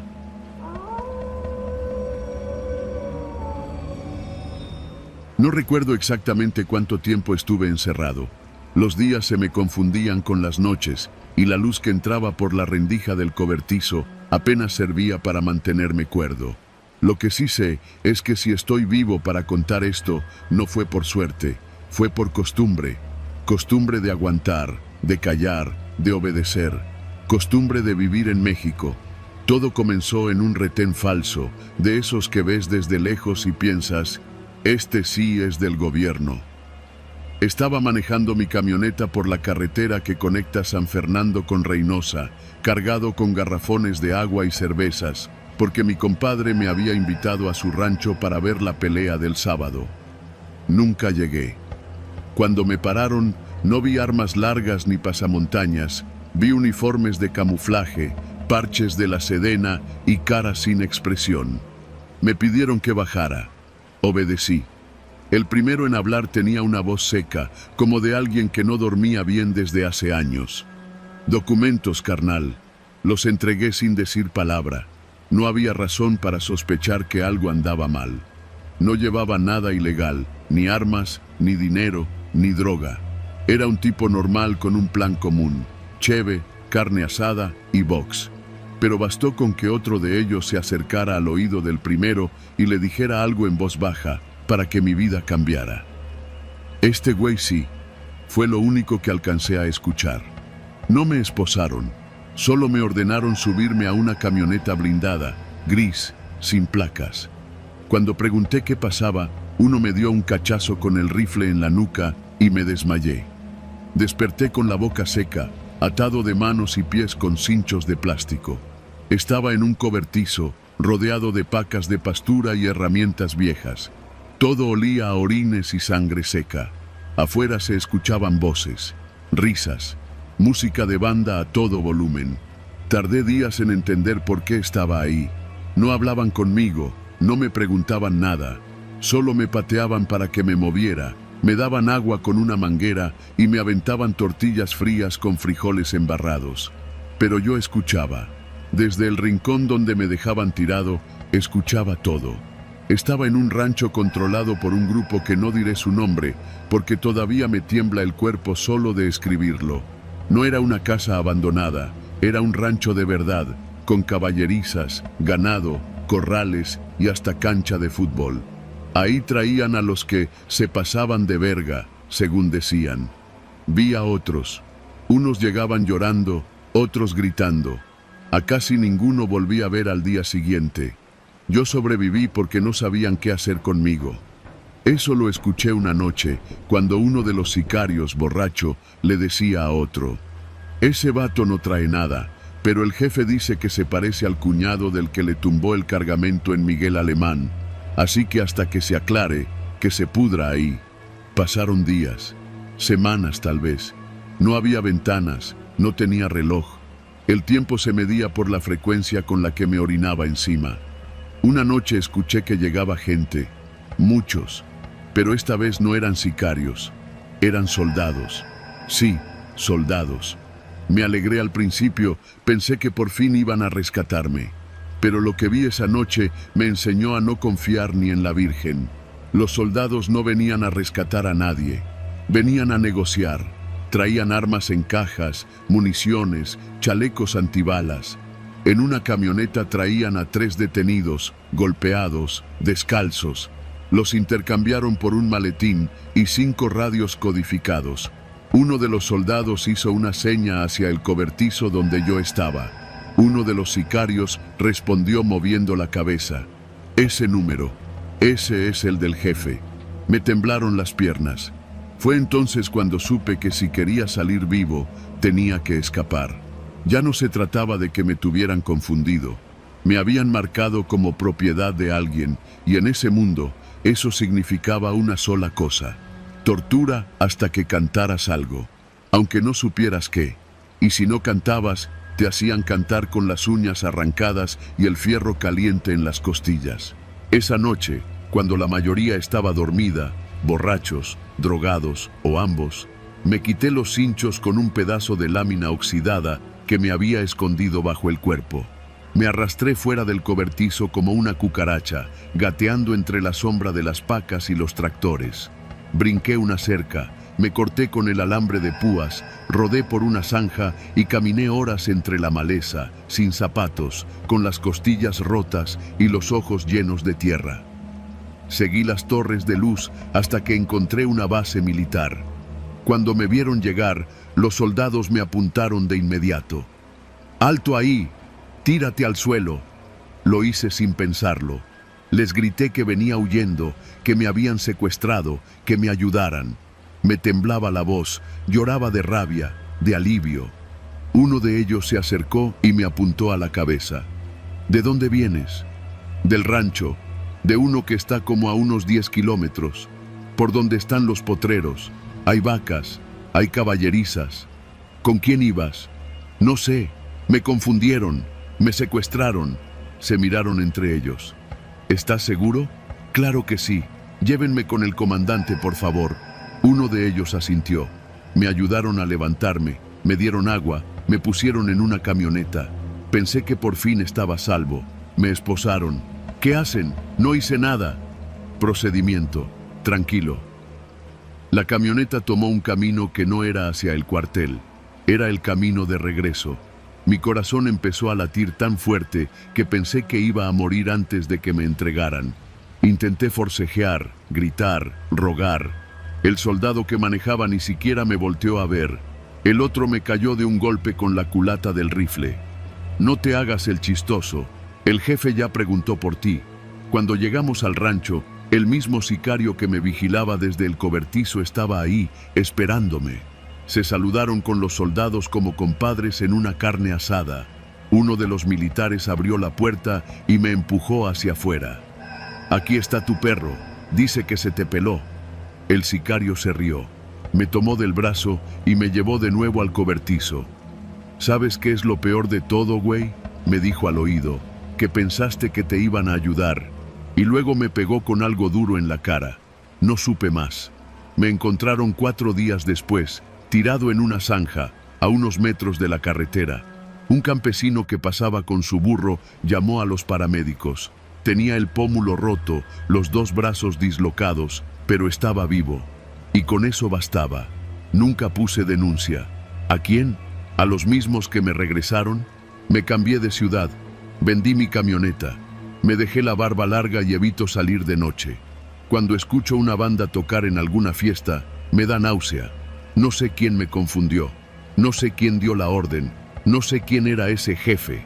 Lo único que sé es que si ese día me hubieran ayudado como prometen en los comerciales del ejército mexicano, tal vez hoy no tendría miedo de los uniformes verdes. Pero en este país, los buenos y los malos se parecen tanto que a veces solo los distingues cuando ya es demasiado tarde.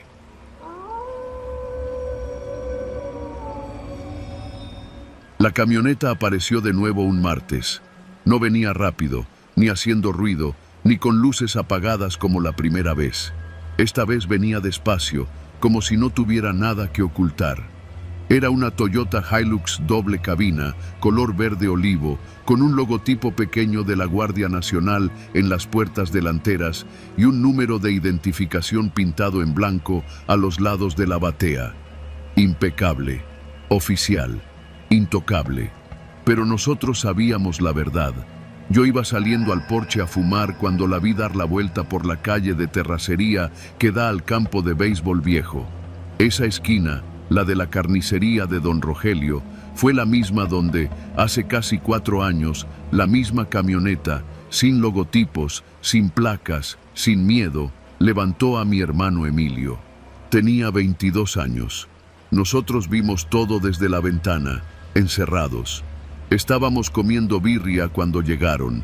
3 hombres armados con fusiles de asalto, todos con gorras negras y chalecos tácticos sin insignias. Emilio había salido solo a comprar refrescos. Lo tiraron al piso, lo patearon en las costillas. Nadie del pueblo intervino, nadie corrió, nadie gritó. Aquí todos sabemos qué significa eso. Levantón. Uno de ellos miró directo hacia nuestra casa mientras lo subían a la batea. Sonrió. Y ahora la misma camioneta volvía, pero con un disfraz. Un maldito disfraz de autoridad. Mi madre fue la primera en reaccionar. Apenas escuchó la puerta, salió a la banqueta con la mirada fija en el vehículo. «Es la misma», dijo, bajito, como si le costara respirar. «Es esa maldita camioneta». Yo no quería creerlo al principio. Me acerqué. La camioneta ya pasaba frente a nosotros. Uno de los soldados, uniforme completo, casco, chaleco y todo, nos saludó con 2 dedos en la frente, como si fuéramos cualquier familia campesina que no ha visto ni oído nada. Mi madre no respondió. Yo tampoco. La Hilux dobló hacia el río, donde está la casa de los Ugalde. Los militares no tenían nada que hacer allá. Todos lo sabíamos. La Guardia Nacional no patrulla ese tramo, nunca lo ha hecho. Ahí solo se mete la gente de los de arriba, como todos les decimos sin mencionar nombres. Esa noche nadie cenó. Al día siguiente, mi madre fue con la foto, la misma que guardaba en el cajón del buró desde el día del levantón. En la imagen salía Emilio junto a la Hilux. La había tomado sin querer un primo que iba caminando cuando todo pasó. Nunca la publicamos, nunca la mostramos a nadie, solo la guardamos por si alguna vez se hacía justicia. La camioneta no tenía logotipos ese día, pero tenía un detallito que no podíamos olvidar. Una abolladura en el guardafangos delantero, justo arriba de la llanta derecha. No era grande, pero era única, como una cicatriz. Y ahí estaba de nuevo, en la Hilux oficial. Mismo color, mismo modelo, misma abolladura. Fuimos al destacamento local de la Guardia Nacional. Nos atendió un cabo de acento norteño, cortante, frío. Ese vehículo está asignado al operativo Fuerza Sierra Sur. Patrulla regularmente zonas de conflicto por presencia de células criminales. ¿Qué quieren saber? Mi madre le enseñó la foto. Él la tomó con calma. La miró como si no viera nada. Son muchas Hilux. Todas parecen iguales. Esa abolladura puede ser cualquier cosa. ¿Algún otro indicio? Levantaron a mi hijo con esa camioneta hace 4 años. Nadie hizo nada. Y ahora resulta que la traen con sus logos. ¿Cómo explica eso? El cabo levantó la mirada. Cambió el tono. Señora, nosotros no trabajamos con criminales. Si su hijo desapareció, lamento mucho su pérdida. Pero esa camioneta es propiedad del gobierno federal. Nos fuimos. Pero el rumor ya se esparcía. Una semana después, la Hilux volvió. Esta vez, con 2 patrullas más atrás. Entraron al pueblo como si fueran dueños. Y lo eran. Se estacionaron frente a la tienda de abarrotes de don Crescencio. Bajaron 2 tipos. Solo uno era militar. El otro traía el mismo uniforme, pero los ojos, la postura, no era soldado. Era un tipo de los otros. los verdaderos dueños del vehículo, los que no necesitan insignias para dar órdenes. Vi desde la azotea. Tenía los binoculares del viejo y una libreta.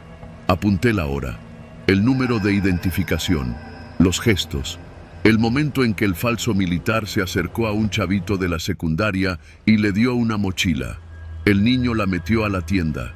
No compró nada. 40 minutos después, se fueron. Mi padre no hablaba desde el día que se llevaron a Emilio, ni una palabra.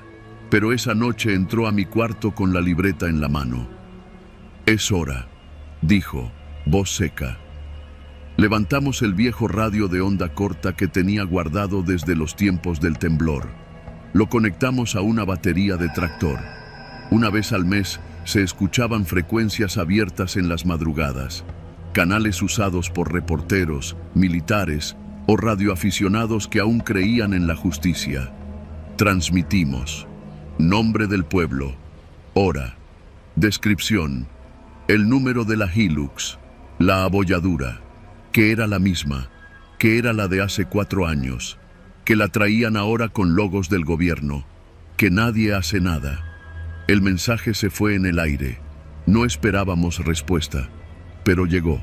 3 días después, apareció una mujer en la iglesia. Morena. Pelo recogido. Lentes grandes.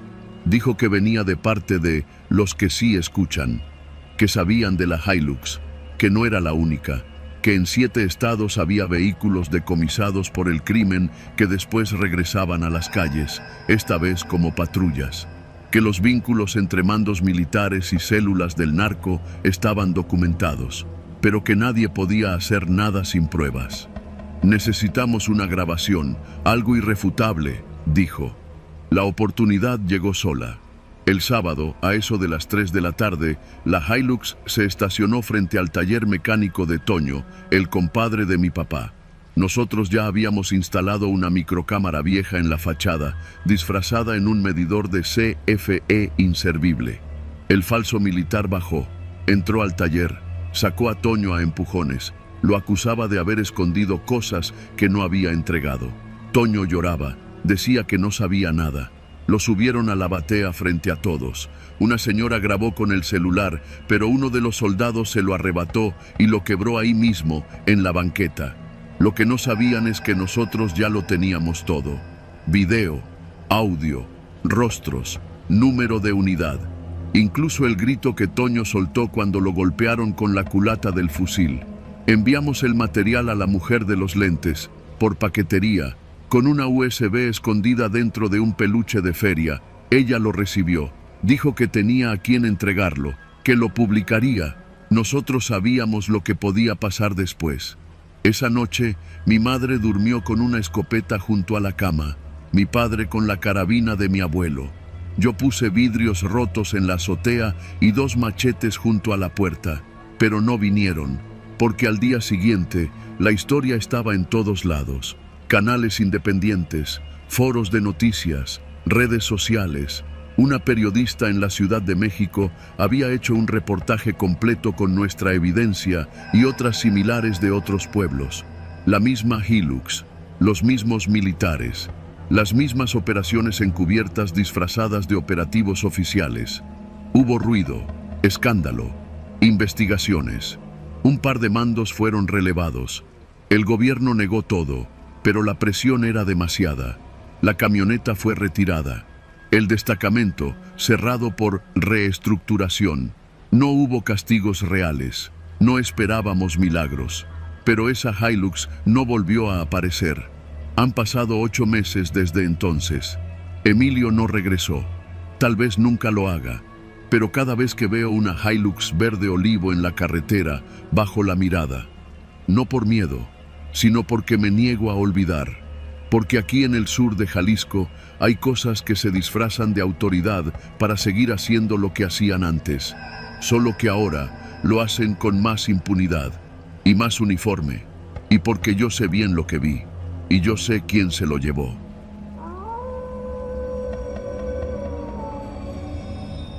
Nunca me imaginé que un video pudiera destruir tantas vidas. Ni siquiera era el protagonista, solo estuve ahí, de lejos, pero lo suficiente cerca como para cargar con la culpa todos los días.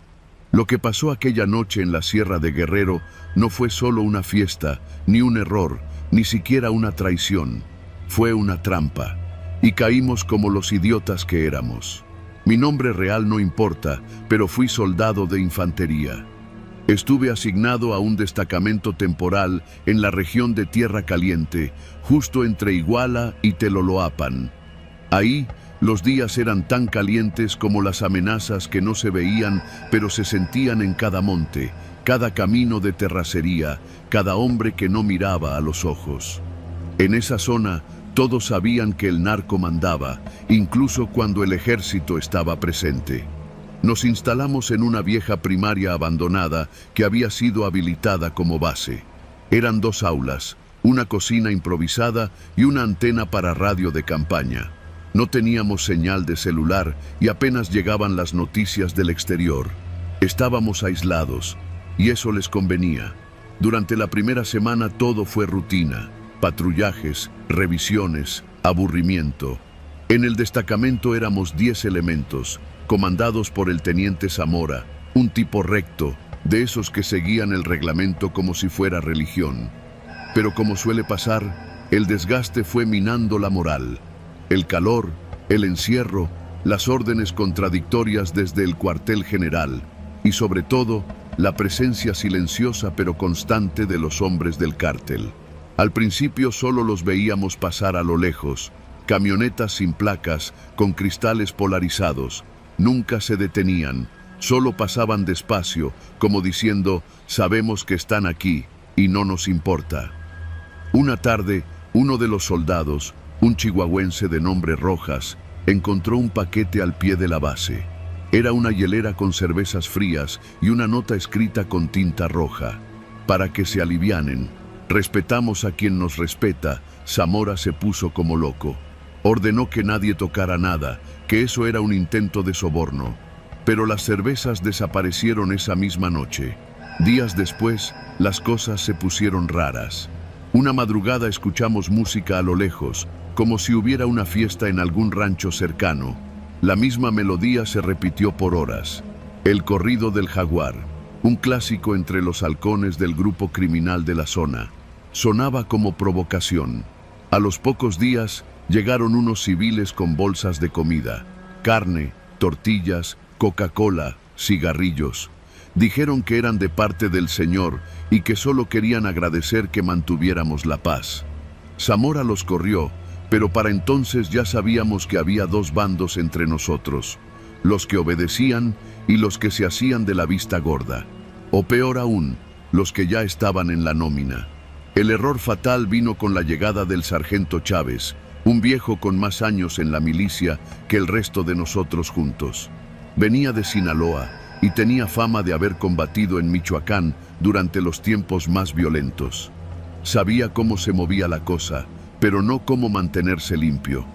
En menos de una semana ya estaba tomando cervezas con los de la zona, saliendo a patrullar por su cuenta y regresando con ojos rojos y la sonrisa idiota de quien cree que controla algo que no entiende. Una noche se organizó la fiesta. Nadie dijo nada oficial, pero todos lo sabíamos. Rojas y otros 3 soldados fueron invitados por gente del pueblo a un rancho cercano, supuestamente para celebrar el cumpleaños del comandante local. Zamora no dio permiso, pero tampoco se atrevió a impedirlo. Dijo que si no regresaban, los reportaría. Pero todos sabíamos que el teléfono de campaña no funcionaba y que estábamos solos. Yo no fui. Me quedé en la base junto con 2 compañeros más. Esa noche escuchamos risas, música, disparos al aire. Pero lo ignoramos. Pensamos que era otra provocación, otra fiesta más de los narcos que dominaban la zona. Volvieron al amanecer. Rojas llegó tambaleándose, con el uniforme desabotonado, oliendo a alcohol y perfume barato. Los otros venían igual. Uno tenía la camisa manchada de sangre, pero dijo que se había cortado bailando. Zamora los enfrentó, gritó, amenazó con abrirles un consejo de guerra, pero nadie lo tomó en serio. Al final, todos sabíamos que no iba a pasar nada, que el ejército no quería escándalos, que la corrupción era una infección silenciosa que empezaba desde arriba. 2 semanas después, el video apareció. Era un clip de poco más de 2 minutos, grabado con un celular. Se veía claramente a Rojas y a otros 2 soldados bailando con mujeres visiblemente alteradas, llorando. Una tenía las manos amarradas con una mascada, pero trataba de seguir el ritmo mientras uno de los soldados le tocaba la cintura. En el fondo se escuchaban risas, gritos y una voz que decía: «Así bailan los valientes, miren nomás a los defensores de la patria». El video fue subido a una página de noticias regionales, de esas que nadie lee pero que todos terminan compartiendo en WhatsApp. En cuestión de horas ya estaba en Twitter, en Facebook, en las noticias nacionales. Militares borrachos bailando con secuestradas, decían los titulares. Los rostros eran claros, la insignia de la Sedena también. La humillación fue absoluta. Llegaron helicópteros, oficiales de la Ciudad de México, periodistas. En menos de 24 horas nos desarmaron y trasladaron a todos a la base militar más cercana. El destacamento fue cerrado. Zamora fue suspendido. A mí me interrogaron durante horas, aunque no salía en el video. Me pidieron que delatara a los que sí. Lo hice, pero eso no me salvó de nada. Rojas desapareció. Los otros fueron llevados a juicio militar. Las mujeres del video nunca fueron encontradas. Dijeron que eran bailarinas, que habían sido contratadas para animar la fiesta. Pero sus rostros decían otra cosa. Yo los vi. No estaban ahí por gusto, y lo sabíamos todos. Pasaron los meses. Me dieron de baja con deshonra. Dicen que fue por negligencia, por no impedir una violación a la ética militar. ¿Qué ética? En ese infierno no había honor, solo miedo y silencio. Volví al norte, a casa de mis padres. No salgo mucho, a veces la gente me reconoce. ¿Tú no eres el del video? Number. Yo no estaba en el video, pero estuve ahí. Estuve lo suficientemente cerca como para ver el principio del fin, como para saber que ese día el uniforme no nos protegió, nos expuso, y el que graba nunca olvida. Lo peor no fue el escándalo, lo peor fue saber que ese video no fue un descuido, fue un mensaje de parte del narco, y nosotros bailamos como idiotas.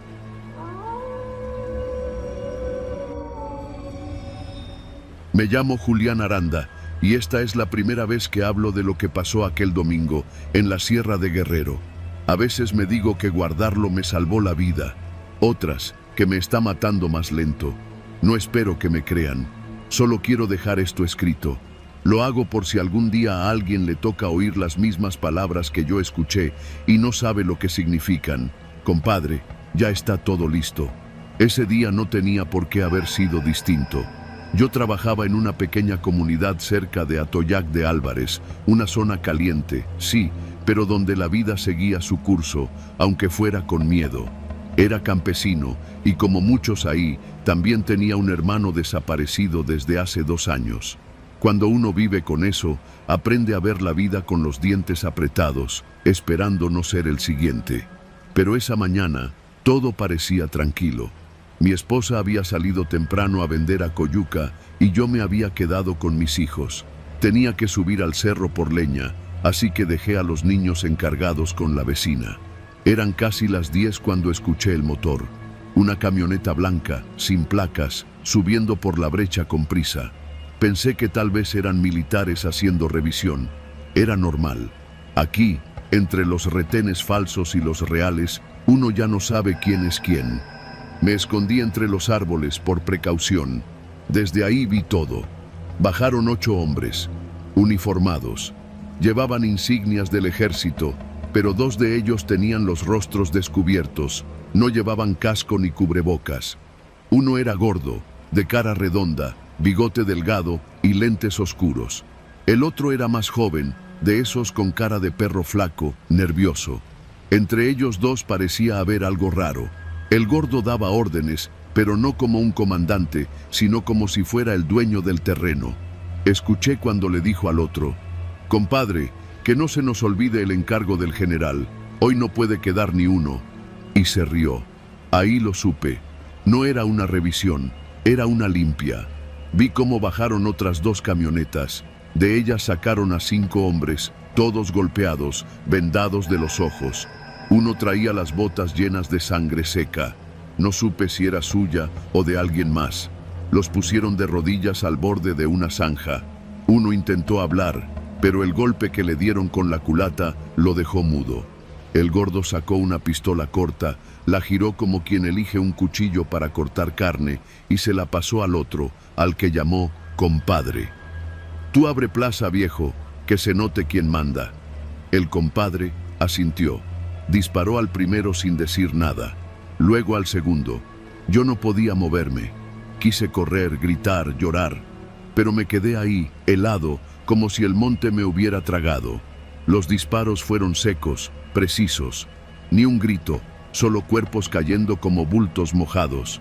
Cuando terminaron, el compadre limpió el cañón con su pantalón y se rió. «Pa' que luego digan que el ejército no hace su trabajo, ¿eh?» Los demás lo celebraron con risas, risas, como si hubieran cazado venados. Lo que vino después fue lo que me quebró. Uno de los soldados, el más joven del grupo, sacó su celular y empezó a grabar los cuerpos. Lo hacía sin pudor, enfocando los rostros, los tatuajes.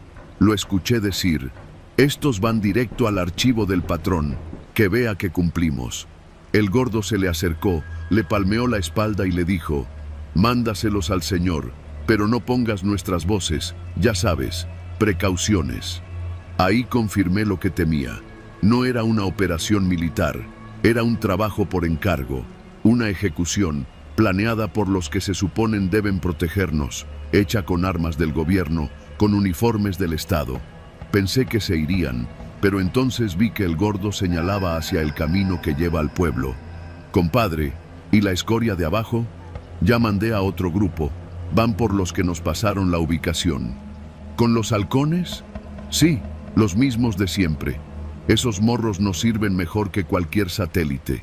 El compadre y el gordo eran cómplices, no de ese día, de mucho antes. Eso se notaba. Eran socios, tal vez familia, quizás vecinos en otro tiempo.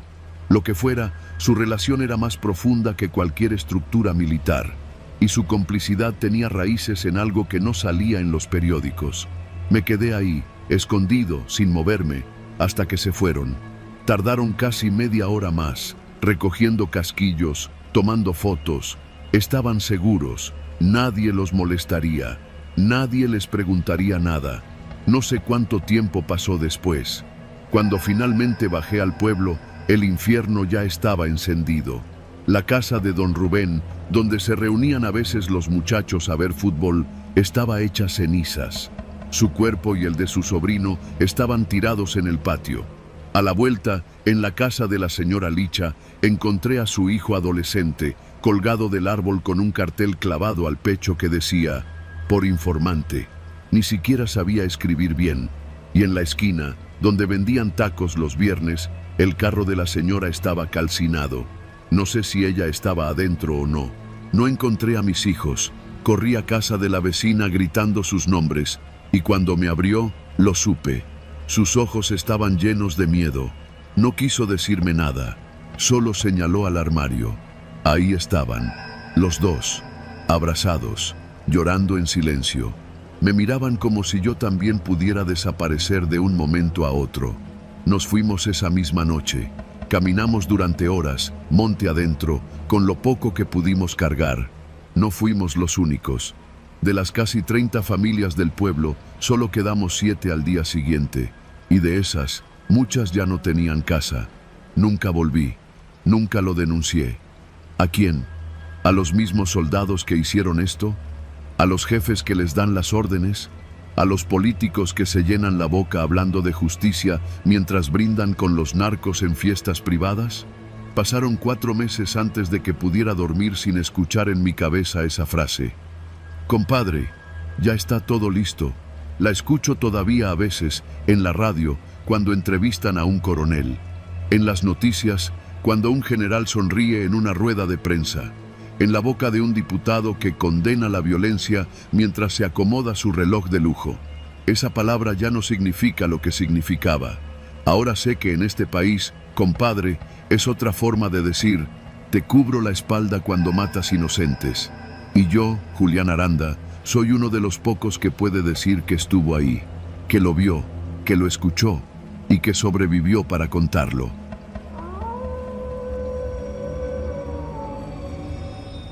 Me llamo Antonio Mendoza. Soy cabo en el ejército mexicano, o al menos lo era. Esta historia no la he contado completa, ni siquiera a mi familia, solo a un abogado de confianza que me dijo, no lo pongas por escrito todavía. Pero ya no tengo miedo. Sobreviví, que no es poca cosa. Esto pasó en el norte del país, en un cuartel pequeño, ubicado a las afueras de Piedras Negras, Coahuila. Un lugar polvoriento, donde el calor se pega en la piel como si lo hubieran fundido con soplete. Esa noche me tocó guardia de 24 a 6 de la mañana en el portón principal. Siempre cargaba mi fusil, claro, pero uno sabe que en ese tipo de puestos, más que disparar, lo que se hace es observar y esperar.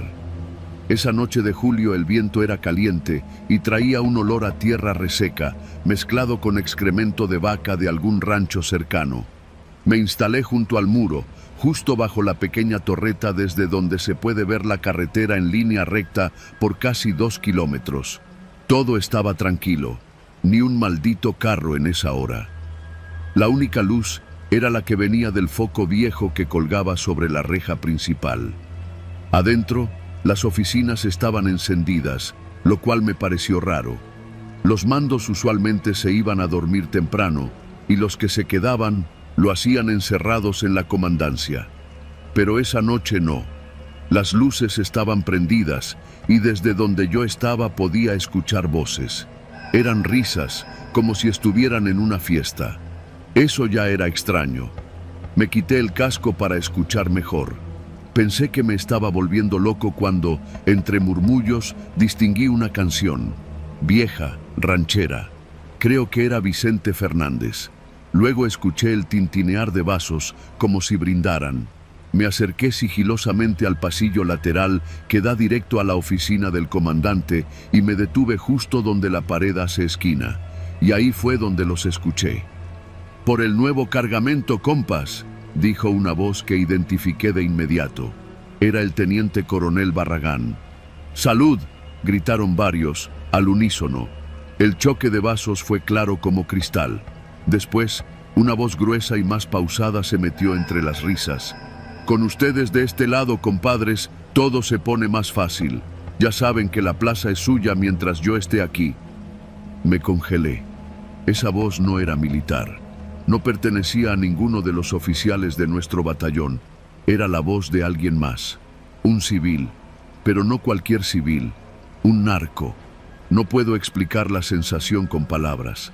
Algo en mi interior se apretó, como si los intestinos se me hubieran hecho nudo. La garganta se me secó. El fusil, que hasta ese momento era una extensión más de mi cuerpo, me pesaba como si fuera de concreto. Sabía lo que significaba escuchar eso. Sabía que ya estaba muerto. Y ahí es cuando uno tiene que decidir, sin saberlo, si se vuelve parte del sistema o si se arriesga a acabar en una fosa. Volví lentamente a mi punto de guardia. Nadie me vio. Me senté en una caja de municiones vacía junto al portón, con la mirada fija en el horizonte. Por dentro me hervía la sangre. Pasó casi una hora. El reloj marcaba las 2:15. En ese lapso salieron 3 personas del edificio. No usaban uniforme. Uno de ellos era bajo, con barba de candado y camisa fajada con una pistola al cinto. Lo acompañaban 2 más, con gorras planas y jeans apretados. Se subieron a una camioneta blanca que yo mismo había abierto minutos antes, creyendo que eran ministeriales. No vi el contenido. No pregunté nada. Solo anoté la matrícula en mi libreta, como si fuera un registro más. Esa libreta la escondí en el fondo de mi mochila. No tenía mucho, solo placas, horas, nombres sueltos que se escuchaban de paso. Cosas que uno apuntaba por si algún día hacían falta. Cuando terminé mi turno, no dormí. Me quedé en mi litera viendo el techo, todo el día. Todo el día escuchando en mi cabeza la voz del comandante brindando con los narcos. Todo el día pensando que, si lo sabían, me iban a matar. Así, sin más. Un accidente en maniobras. Una baja en fuego cruzado. Una emboscada simulada. Estuve a punto de desertar, pero no lo hice. Pasaron 2 semanas. Las cosas siguieron como si nada. Patrullajes vacíos, órdenes vagas, despliegues a zonas donde ya sabíamos que no había actividad. Eran distracciones, pantallas. Hasta que una noche, en la cocina, mientras cenaba arroz con huevo, se me acercó el sargento primero Hidalgo, un viejo de Zacatecas que llevaba más de 20 años en la milicia. Se sentó frente a mí, me miró serio, luego murmuró: ¿Qué oíste esa noche? Tragué saliva. No respondí. No te hagas pendejo, Mendoza, estabas de guardia, y no eres tonto. Lo miré fijamente, no me moví.